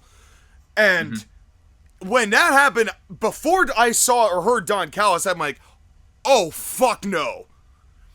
If that, again, I hate to grandstand it like we did with the OVW stuff, but if I had been in the back, I would have told Bandito, first of all, if he wasn't fighting Andrade in the back for that, I would have told Bandito, I better never see you do that again unless you know for a fact that you are nowhere near the turnbuckle. That is dangerous as fuck to do that. And no sooner was I saying that out loud in my basement that Don Callis leaves the booth, I think to shoot check up on Andrade. And then he basically said to the effect of what I just said, that it's reckless as fuck to do that German. I'm like, I agree. The more I think about that, the more I think that was a shoot. I think he got pissed that happened, and I don't blame him. Yeah. And then there was a cool backways Pele by Bandito, which was the only thing in this. Really cool. That was honestly when the match actually started turning around for me. Yeah, that was the only thing. Oh wait, let me forget. We have a lot of edsturbation after that. Oh yeah. Okay. First it was pants. What are pants? This is the match about pants and why it's fun to rip them in front of a crowd. Then we had Eddie Guerrero was great one time, and I'm just like, it has been almost 21 years. This is why Lucha doesn't get over in America. Because Lucha hasn't gotten over Eddie Guerrero. Let it go. They won't. They won't let him be dead. They just won't. I will say this. You know who my favorite luchador is right now? Tell me. Penta, and it's not even close. Well, Ray, but Ray's hurt. My active luchador who's wrestling and not injured. Penta. Because Penta... I think Penta is hurt, though, isn't he? Huh? I think Penta did get hurt, didn't he? He's the Intercontinental Champion. Well, no, he's not injured. He's the Intercontinental Champion. He actually... I think he has a match. Wasn't he? But I think he was working with an injury. I saw that somewhere. Maybe he's better now, but I saw that he was working with something regardless. Well, either way, I love Penta. Yeah, he's good right now. Because he does his own thing. He doesn't do the edsturbation nonsense. He doesn't do what every other luchador does. He has his own look. He has his own personality. He's cool. he has his own charisma. He's not just luchador number 345 of the week. Yeah. And like, if there's any luchador that has a shot, a prayer of becoming anywhere near as popular as Rey Mysterio in the States, it's going to be Penta, and that's because Penta does Penta. Simple as that. Exactly. But no, we have these two morons fighting over each other's pants, out of context goldmine right there, and exturbating constantly. And you know, this made me think. 2026. In this moment, it made me think, like, who are the people that don't shimmy before frog splashes? And I could only come up with two names: Rob Van Dam and Kevin Owens. Mm-hmm. That's it. That's it. Sasha Banks did it. Logan Paul does it. Dominic Mysterio is the only one I think who should do it. Yes. But everybody else does the shimmy, and nobody has the right to except Dominic. Mm-hmm. And it doesn't mean anything anymore. It doesn't. It's not that it doesn't mean anything. It actively takes away from your own stock. Yeah, it's why Nick Nemeth could never break the shadow of Shawn Michaels. Exactly. Because you're thinking, oh, Shawn Michaels was great that one time, instead of thinking about what's happening right in front of you. But instead of affecting just one wrestler, it's affected literally an entire genre subsection of professional wrestling, which is insane to think about. Yes. But then we get a springboard German pin, which would have been a great finish if it was one. Okay, all right, that right there. It was a negative and a positive. It wasn't a positive that was born from a negative like earlier. But I liked that Bandito was like, I want to go for my flipping German suplex finish, but he's laying down because I killed him. Which makes you think, well, if you killed him, flip him over and pin him, you dumbass. Which I think they even said that on commentary. But I liked his solution where it was like, I'm just going to do my flip suplex while he's laying down. And he got it anyway. That would have been an awesome finish. But no, we don't do finishes here in AEW. And then he did his torture rack weird kick thing again, or into the go to sleep kind of again, and freaking nailed Andrade with it. And then even the commentators are like, pin him, what are you doing? But no, this moron, dumb babyface, or dumb professional wrestler syndrome is like, I want to do my flip German suplex again. I hate these people. Are you listening, Freddy Krueger? Okay, that's enough CIW. That's enough CIW. Do you remember Jim Cornette's whole thing about Caval, where Caval had that match with a dude and he like did this amazing looking kick and like actually knocked him out, and it looked fantastic, and it would have made him. But then Caval was low key. I'm sorry, I'm in WWE mode. But then low key was like, no, but we've got more shit to do. And Jim Cornette's like, you idiot! You knocked him out, pin him, and you're made. But no, you got to do more shit. That's what that made me think of. Yeah, that's been a theme. That's how we started the program. Got to get your shit in. And then Andrade wins it with his thing. The crowd was kind of for this whole thing. You would have thought with a kind of a hot Latino market like LA has that it would have been more invested. But no, it was kind of just meh. And I think they miss having the clear babyface and heels because it wasn't really sure who was who and why. Or why they were even fighting. Because I didn't really quite understand that either. Other than this is a dream match. And also the belt wasn't on the line. They were watching a non-title match on pay-per-view. Why? Yeah, with all the titles that Tony's got, an odd choice. A very odd choice. And literally the only thing the crowd reacted to was pants. And Andrade nearly being concussed by a running German that Don Callis ran over to make sure he was okay on. So, it's your turn to review a six-man tag, because this one I skipped. The floor be yours. One last complaint.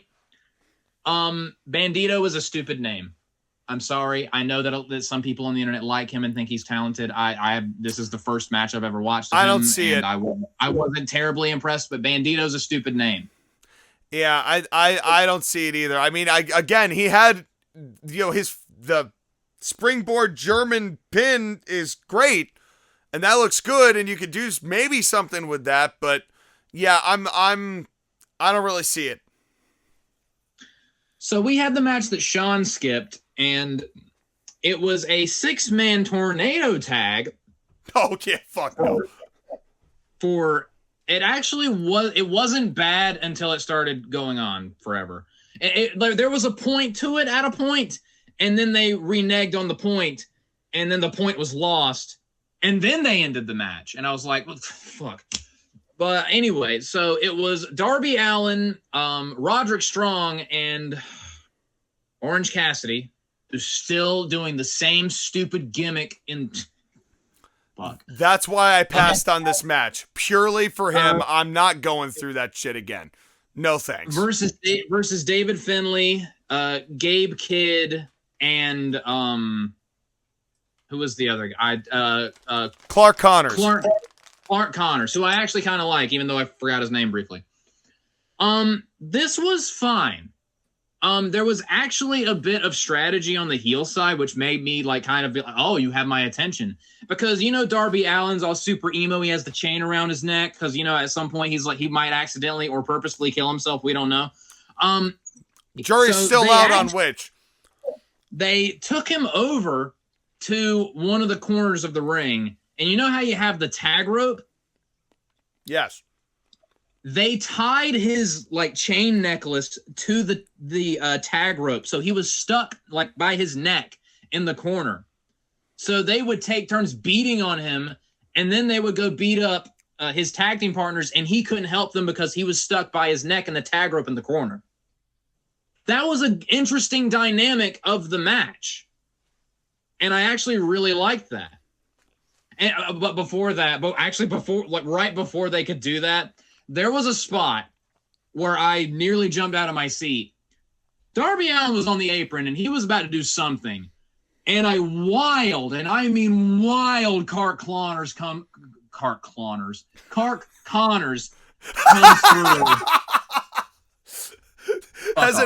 It's a 3-hour podcast. I'm just laughing from pure insanity. We haven't even gotten to the Texas death yet. Clark Connors. That's him. At 100 and when you play Sonic and you hit the shoe power up that makes you go even faster? Yes. Yeah. This dude hit the shoe power up. He was booking it, and he nearly cleaved Darby Allin in half with the most brutal looking apron spear I've ever seen. Oh, I can kind of visualize it. Knowing the way that Darby takes bumps, I can kind of visualize it.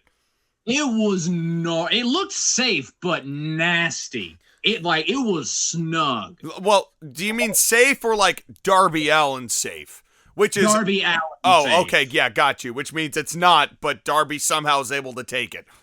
Yes, because he's a rubber band person. But yeah, that looked fantastic. That was honestly one of the best spots on the entire show because of how just the intensity of it. Sure.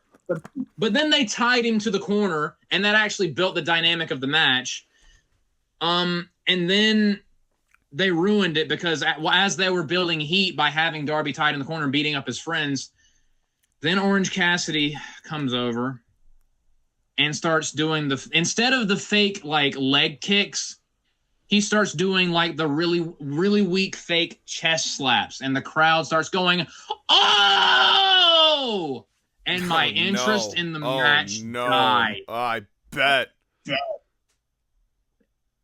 But one thing happened that I did like. Every time he did that, the person he did it to hit him hard and stiff, knocked him on his ass. So I was like, "Yeah!" And then he got back up. And then he did another really light chest slap, and then got knocked on his ass, and it happened over and over and over again. And then Roderick Strong got back in the ring and started giving everyone backbreakers because that's his favorite thing. And then Orange Cassidy went over and got some scissors and cut the tag rope, freeing Darby Allin. And then it just broke down to a schmoz. Darby Allin does the best suicide dive in all of wrestling because he puts everything into it. Throws his entire ass into it. And he took Gabe Kidd up the stage and used what are those it's not handcuffs. It's that thing that Lyra Valkyria accidentally broke out of in the zip match ties. with Bailey. The wrist tie thing. Yeah, zip ties. Yeah. He zip tied him to the stage, kind of like how he was tied to the turnbuckle. So it was kind of a turnabout as fair play thing. I like that. So he tied one of the heels to the stage, so he physically couldn't get back to the ring. And then they pinned Clark Connors with moves. Exhilarating. So there was some stuff, like, honestly, if Orange Cassidy did not exist and they replaced him with literally anyone else, this would have been actually pretty decent. Yeah. It felt like a Dynamite match because it was, but still, it was like, I liked the full circle thing of you tied me to something so I couldn't help my friends, so I'm going to tie you to something so you can't help your friends when we win. I liked that. There was at least a little bit of story there. Well, it's definitely, a cool down match leading up to the main event, even though they kind of sold it as something larger than that. But considering what this main event was going to be, I mean, it's just a shame that Orange Cassidy has done nothing different. He is the exact same that he was 6 years ago when this whole debacle started, turning into 7 years. And it's and great. Like, I honestly kind of liked what they were doing with him because a couple of years ago when he was the international champion and his thing was, I'm going to be the international champion, I'm going to defend it every week. And week after week, you could tell he was getting more and more ground down because his title matches were brutal. And then he actually started to, be a little more serious. And he would do this thing where he would start doing the play kicks, but get pissed and start kicking and punching for real. So I was like, are they actually like turning him serious? No.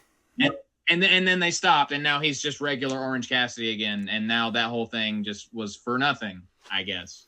Like most of AEW's booking. Yes. It's just didn't really matter. Nope, and you can't even use the Linkin Park song to describe AEW because I really don't think you tried so hard or got so far. But in the end, it didn't even matter. No, we're trying hard, staying awake, watching this show and talking about it for 3 hours. Well, then let's get to our main event. We have arrived at our main event. Oh my God! Final fucking Lee in a Los Angeles death match. Dude. It is a last man standing between Maxwell Jacob Friedman and Adam Page. And if Adam Page loses, he will never be able to wrestle for the AEW Championship again. Thank fucking Christ. I know, right? But also, it's wrestling, so never say never. I hated this match. It was the same hardcore backyard outlaw mud show CZW light garbage that AEW does on every pay-per-view that they've ever produced, except this one was extra excruciating because it went on for 41 minutes. For fucking ever. It would not end. You put this show on 1.5 speed. And it still was forever. I thought I was watching this on 0.5. This took so long. If you had cut this match in half with half of the bullshit in it, you might have had something here. Yes. But this was excruciatingly bad. How many gifts did I send the group chat basically all saying, end already? A lot. And my God. I still want to like Max, but you can't, he's so stale. I'm not saying MJF is a reason that AEW is failing, but I don't necessarily think he's contributing to its success either anymore. And it's I did like the little hype package where he peed on Hangman Adam Page. that was pretty funny. That did make me laugh. That was when I saw the Terry Funk poncho, I knew exactly what he was gonna wear. But then my thought was, when that was airing, they did a shot of Page who was emotionless and was like, shouldn't Adam Page be kind of pissed at AEW for producing that for Max? Like, what the fuck? You're gonna produce something for Max where he pees on my grave? Fuck you! It's just that. Like, he didn't look like he was like, huh? What are you gonna do? Yeah, dude. Be pissed at Max at least. Yeah, but he's only. I don't think any of the emotions that Adam Page has are real.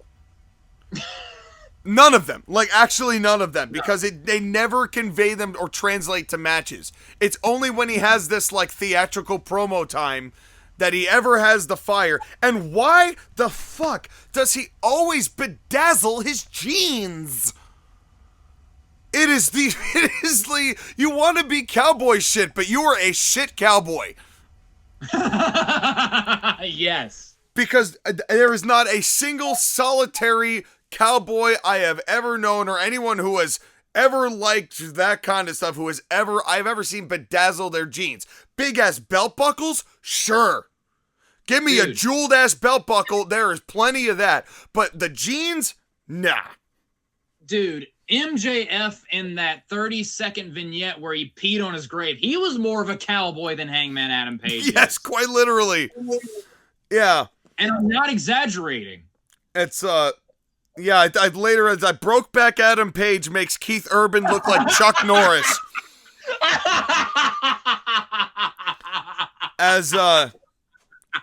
But in any case. All right. This is where we're at. Welcome to the third hour. We need pyro. This is the third hour of CIW. And CMP, I don't even know what show we're doing anymore. Welcome to the Totally Awesome Podcast. Have you tapped out yet? We did. We have multiple times. Our brains did about halfway. Our brains did about an hour and a half ago.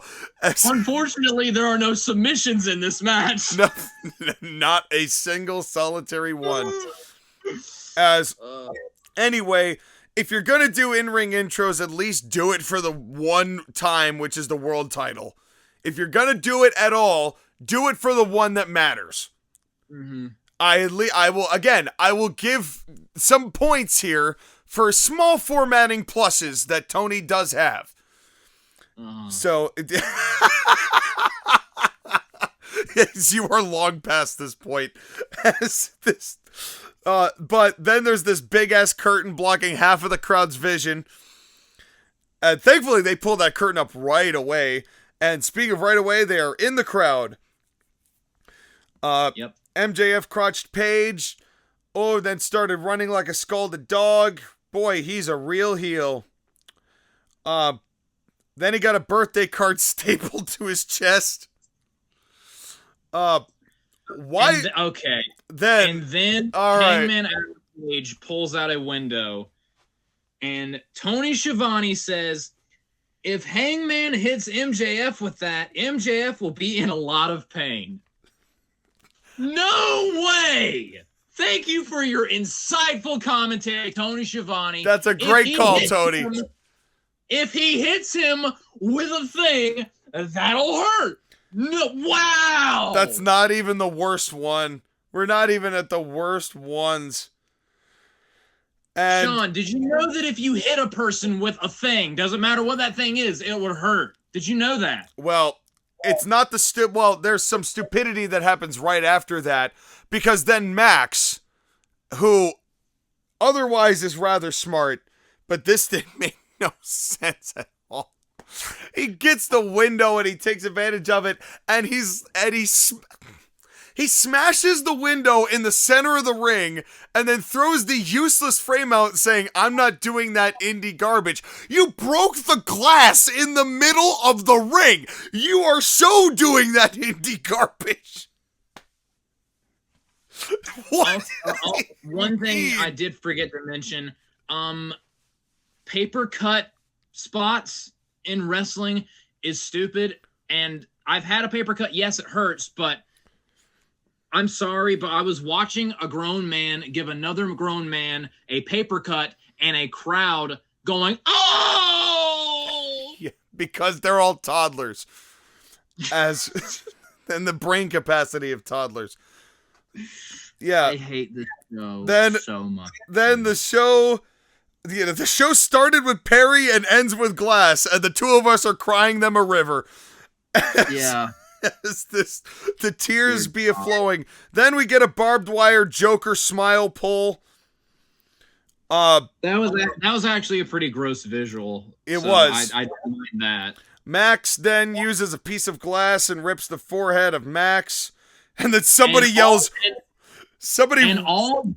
All of this would have looked way better if we already didn't see blood twice on the program earlier. Yeah, from 3 to 5 different people. Morons. And then somebody screams out, "Do it again!" really loud. But then, this was my favorite part of the match. Coming up right here. Maxwell Jacob Friedman proved a long wrestling stereotype incorrect on this show. Maxwell Jacob Friedman pulls out a broom and sweeps the glass out of the ring and takes his sweet time doing it to make sure as much of that glass was out of there as possible. And I popped. And I was like, finally, a wrestler who knows how to use basic tools. And somebody started a sweep forever chant, which tickled the fuck out of me. Which I was like, you know what? I would have rather seen Maxwell Jacob Friedman sweep for an hour than this. My thought was, I'm watching a janitor in the main event of this show now. First two grown men were giving each other paper cuts, and now I'm watching a dude sweep a floor. What am I doing with my life right now? Oh, that did make me laugh, though, I have to say. And a push broom is a viable thing to have under the ring, by the way. At least that makes sense.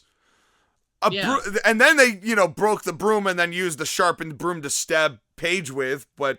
Yeah. But... things that make sense.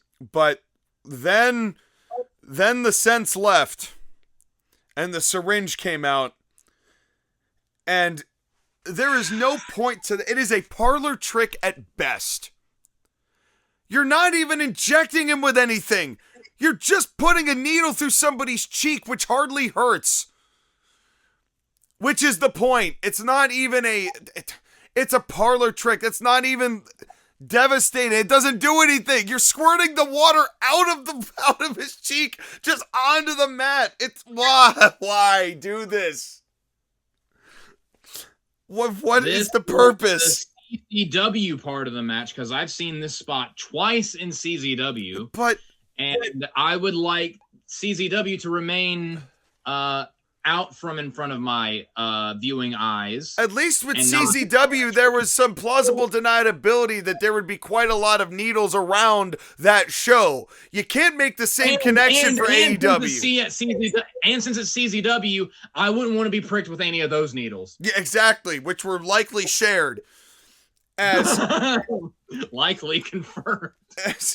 As then Adam Page starts doing wrestling spots with the syringe in his mouth. I'm like, take the syringe out. And he did, and pulled out a bacon-wrapped chair. And... Is this where Excalibur hit us with the line of the night? Go on. Okay. I don't even remember who hit who. Someone hit who with the chair. And Excalibur. At this point, Excalibur hadn't been bothering me that much. It was mostly just Tony Schiavone saying stupid things like, if he hits this guy with something, it'll hurt. No shit. Excalibur says, the science of a steel chair to the back. And I literally screamed, what are you talking about? At the TV. It got worse. That wasn't even the one I was referencing. In the chat, That- I told Joshua there was going to be a commentary thing on the night that would make him scream. And that wasn't even the one I was referring to. That was one that made me scream. Yes. Well, then we get an Amidala / Alabama slam on the chair. Then we get a Deadeye on the chair. Then we get a fall-away slam on the chair and an oh fuck from Max.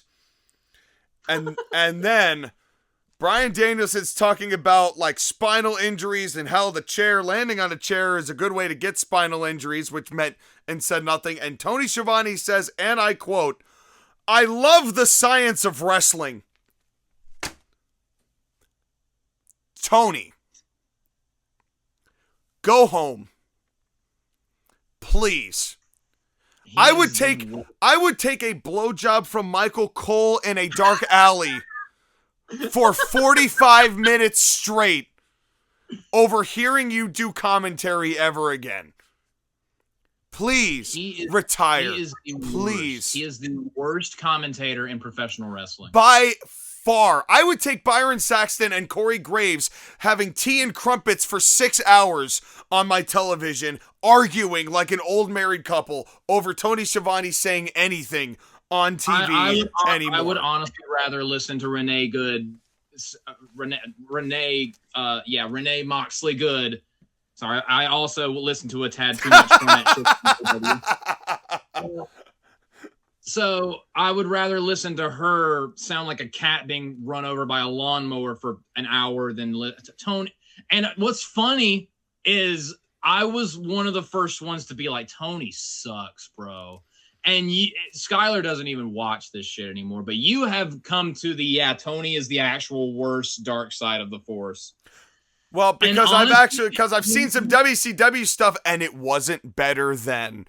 Everyone thinks that he's better than he was. No, he was pretty much ass from the jump. It's just that he was able to cover it up a lot better when he had Jesse Ventura and Dusty Rhodes and Bobby the Brain Heenan next to him. Yeah, every once in a while I'll like watching a clip from an old WCW show or an old WCW match, and Tony is still awful. It's the same. I'll add Mike Tenay and Larry Zbyszko to other people who also carried Tony in WCW. He's the same, but younger, but still somehow just as bad. Yep. He's been Mandela affected into being one of the greats, but he's not. Then I have seen that Deadeye through the table so many times. I was like, why couldn't you have done the Crown of Thorns here instead of on a random ass rampage one day? If you're gonna do it to the Jew. This is your Colonial editor reminding you that the point I was making was that the Crown of Thorns spot would have made more impact on a major pay-per-view show like Revolution instead of on a random episode of Rampage, which is when they did it, and it meant nothing. We will continue now with your programming. And don't say stupid shit, Sean. Come on. Oh my God, Sean. That's not staying in. It is on mine. I bet. Holy shit, Sean. This is a court-martial podcast first. Listen. For the first time, Sean will be censoring himself. They're the ones who struck first with this thing. They're the ones who put the Crown of Thorns into this whole mix to begin with. Okay? I'm not the one who started this. But in any case, that was pretty yeah. We're going to digest that. Hey, I work at a church, by the way. So I know what I'm talking about, at least. Yeah. Yeah, a Christian one, not a Jewish one. Yes. Well, actually, now that we're talking about this, I gotta get out of here. Now that we're talking about this, could you imagine the blowback that they would get if they actually did do the Crown of Thorns with MJF? Just to lead this into just to steer this into a direction that takes the heat off me for a minute. Could you imagine? In all honesty, I don't think AEW is popular enough for that to even be a blip on the radar. I don't think people would care. OVW just had their big moment, and they're a whole lot of nothing. AEW would be a blip on the radar when someone either almost dies or actually dies. If WWE did that, like a Crown of Thorns spot, then yeah, I'm pretty sure people would be like, whoa. Who fucking, AEW is so desperate they brought in Ronda Rousey for God knows what reason. I don't think them doing that would really, they're not relevant enough for that to cause controversy. I could be wrong, but I don't think it would cause that much controversy. Yeah, sadly, you might be right about that. I mean, what's the standard in AEW? Yeah. But they do dumb shit all the time. But that's not to say that it wouldn't get blowback. Because it absolutely would. But this is also the same. We're literally talking about a match where a dude had a syringe through his cheek. And that wasn't even the first time they've done that. I mean, somebody's been set on fire on this program. There was a flamethrower that was done. What's too far for AEW? That's that really becomes an ultimate question when it comes to, I guess, having actual standards about the pro wrestling you do.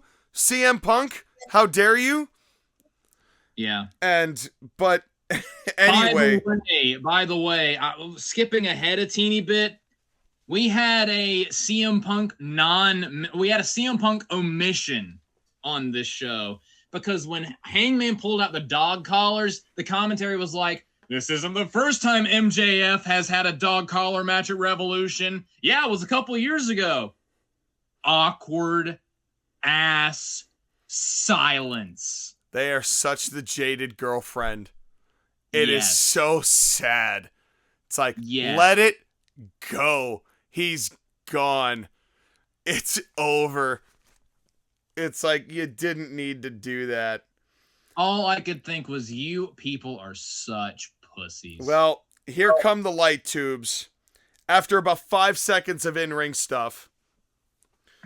And then, this is the part I thought was going to make you scream. MJF gets a light tube. Adam Page gets a light tube. And Excalibur says, oh, this could be a duel of the fates here.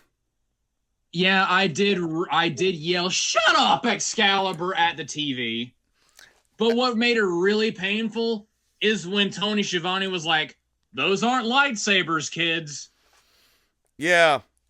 As if... No, you mean to tell me lightsabers aren't real, Tony Schiavone? I had no idea. Yeah, I'm glad that we clearly did not get the joke from before. Thanks, Tony. But I was like, well, it can't be a duel of the fates if somebody doesn't have a double light tube. That is true. Which then I was like, it would be kind of cool to see somebody make a double light tube that lit by itself. But anyway, this thing gets whacked on the max and every shard of glass stayed in his back. Yeah. And then here come the skewers. As this was just... And then I have another wrestling trope that I am entirely sick of.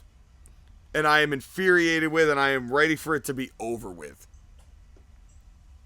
So, everyone in wrestling is either in a dark place, has come from a dark place, or has been to dark places, or can tap into a dark place. Hasn't anybody just had like a normal upbringing with just regular, I get mad sometimes, and I fight people, but that doesn't mean I'm a bad person. That doesn't mean I'm dark and brooding and foreboding. It's like, does everybody have to be from a dark place? Everybody's in dark places. You're using light tubes. That's why it's so dark. You're smashing light tubes against each other instead of putting them in the ceiling. Like, I know you're not good with basic tools, but for God's sake, somebody get some lights into this wrestling building. Everybody's in a dark place, for fuck's sake. Ever since I was a little girl, I came from dark places.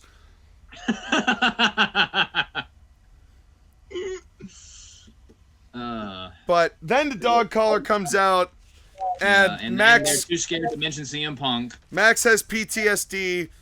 Paige asks for a lighter and doesn't get one, so he gets a barbed wire board instead. That was hilarious.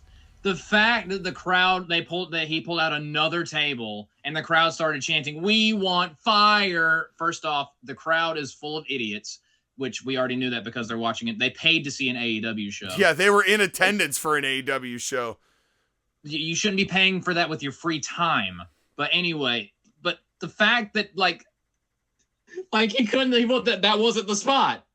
They weren't going to do that. Yeah. So at least Adam Page was like, "You got a lighter? Does anybody in this building have a lighter? No. Hey, man, you have a lighter? No? Then you get barbed wire." Then we're going to do the spot that we planned. Thank you very much. Yeah. That was funny. And so we get a barbed wire board instead. Page didn't even get close to sticking to that board as once he went through it. Then, okay, this is where I got annoyed. Joshua, I know we've been talking a lot about CIW lately and on this program, but I need to use this moment to make a point. Okay.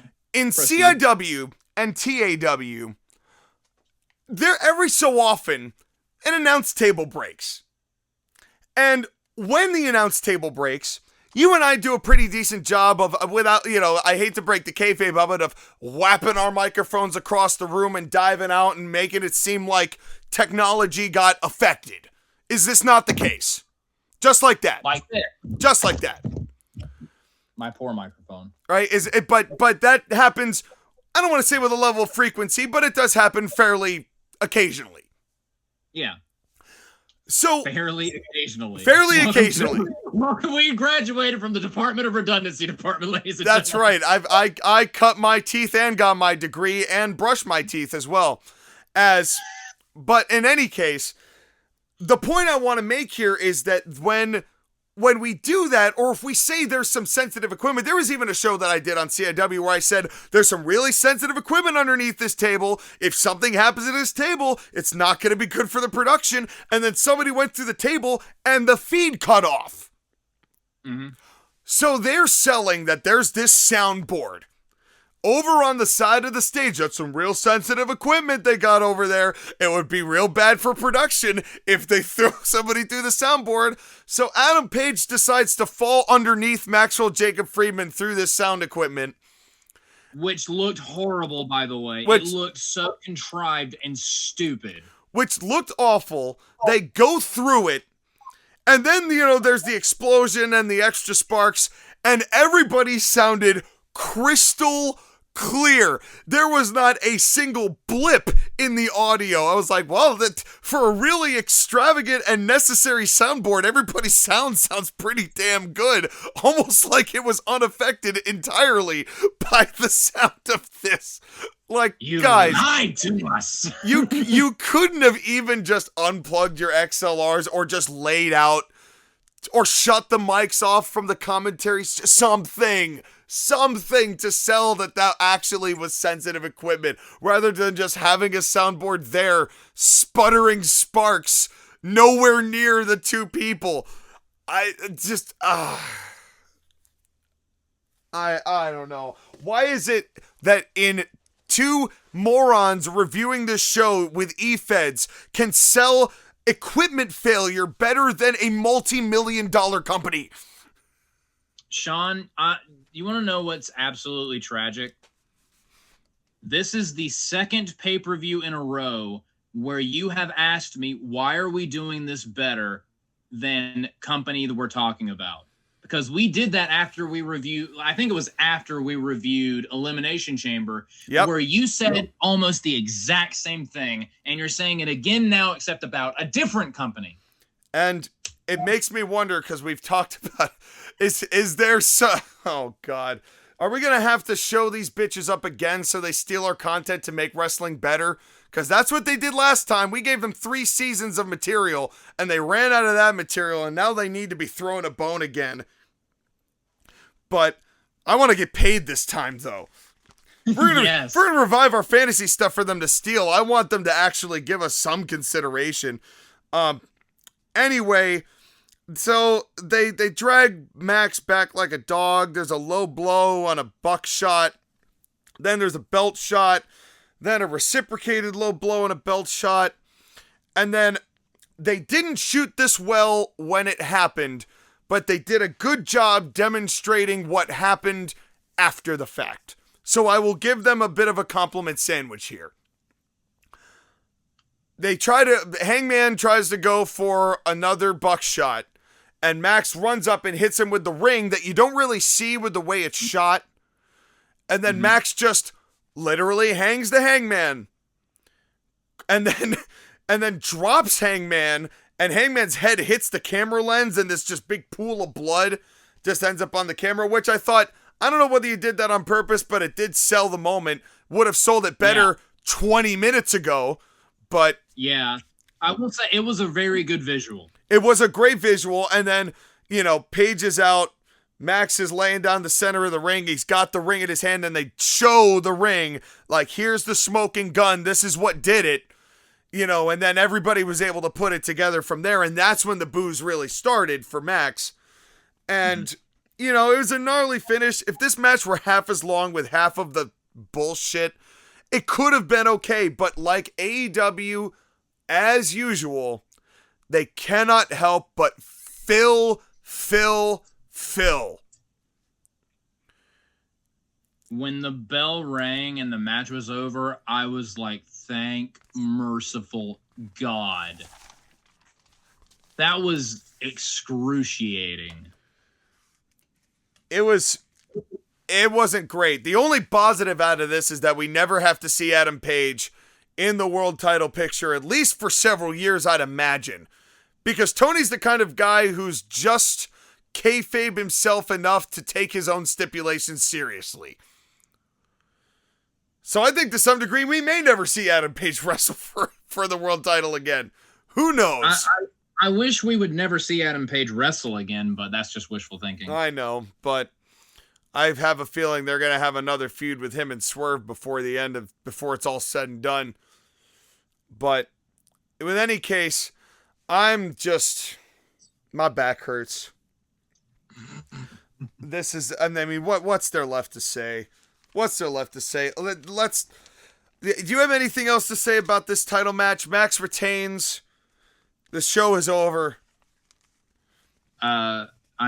Pain, agony, despair, discomfort, unease, downtrodden, crestfallen, sad. Yeah. Well, it is sad because this is what's supposed to be the competition. This is what's supposed to be number 2 to wrestling. Instead, it made number 2. And took a big old dump all over everything, and that's just the way it is. And so let's get to ratings here, and I will lead this one off because I always go last, and I'm not gonna this time. For me, this was a tale of two shows. There was the pre-show, and then the rest of it. And there were 2 matches on the pre-show that were great. Max and Takeshita wasn't terrible, and the best of 3 falls had its moments with a good finish. The finishes on this show were not terrible. Well, not all of them. Some of them actually made some coherent sense, and I'm not used to that from AEW. So there was a better hit rate than normal, but better than 0 is still bottom percentile. It's kind of just sad to me that, like, I wanted to check in on AEW hoping that with the vibes being bad in WWE, like, are they doing anything to capitalize on this? And sadly, I do think that Tony is trying here by all of these returns, even though the Ronda Rousey one makes no sense. But the problem is this show is trademark reasons why AEW is not capable of growing. And truthfully, being stagnant or less than that is not going to save you from or Warner Discovery from being bought out and ultimately phased out when WWE comes and bitch into Paramount that they're airing anything related to non-WWE programming. So enjoy it while it lasts, AEW fans, because I don't know what the future of AEW's television time is going to end up being. And the sad thing is, I feel like what I've given here by AEW standards is still insanely generous, But that's because I was very high. It was a very sped up show. And there were some things I tried so hard to like. It's a Bret Hart 4 out of 10 from me. All right, it is now my turn. This is the first AEW show I have watched at all since All In last year. And this show did nothing but remind me of why. Over and over and over. The production, while not at its worst on this night, is still not great. They do way too much, way too often.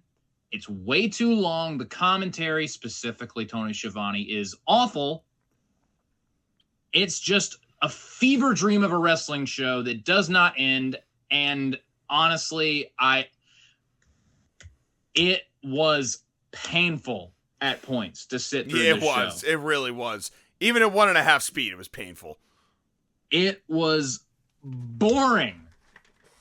So painfully boring, because all of the, oh my God, I can't believe they just did that crazy shit, is stuff I've seen them do over and over and over again.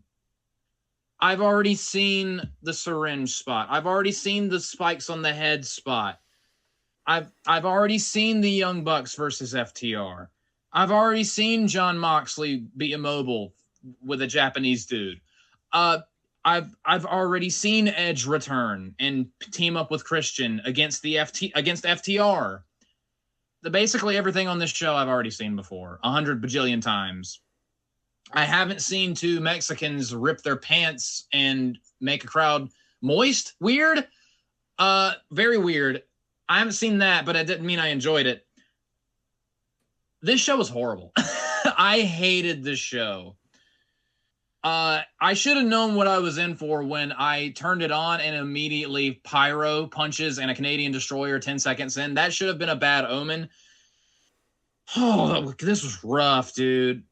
The Revolution is never one of their strong shows. It's always one of the worst. It's always one of the worst. I hated the show. I liked the 2 out of 3 falls match between Tekla and Chris Statlander. That was good. Everything else, thumbs down. I hated this. I give this show a 2 out of 10. It was a complete and total waste of a Monday. Yeah, I felt the same. And my back hurts. Yes. Most of my back hurts. I've got gas. I'm bloated, and I've watched people working with children, and and that is the way that AEW is and always will be. But folks, thank you all for coming. At least you got to see one of those children get pie faced into a barricade. That was my favorite part of the whole show. That was my favorite part. I said, anyone go back and watch that. And and you know what? Props to you, Rizzler. You didn't have to do that, but I know that you're probably the one who wanted to do that. So props to you for getting involved and doing something physical for the sake of the moment. And it was a hell of a moment. And folks, you can take that lovely image with you all the way to the bank, the pain bank. And I'm going to go take an Epsom salt bath, and we'll be right back right after this.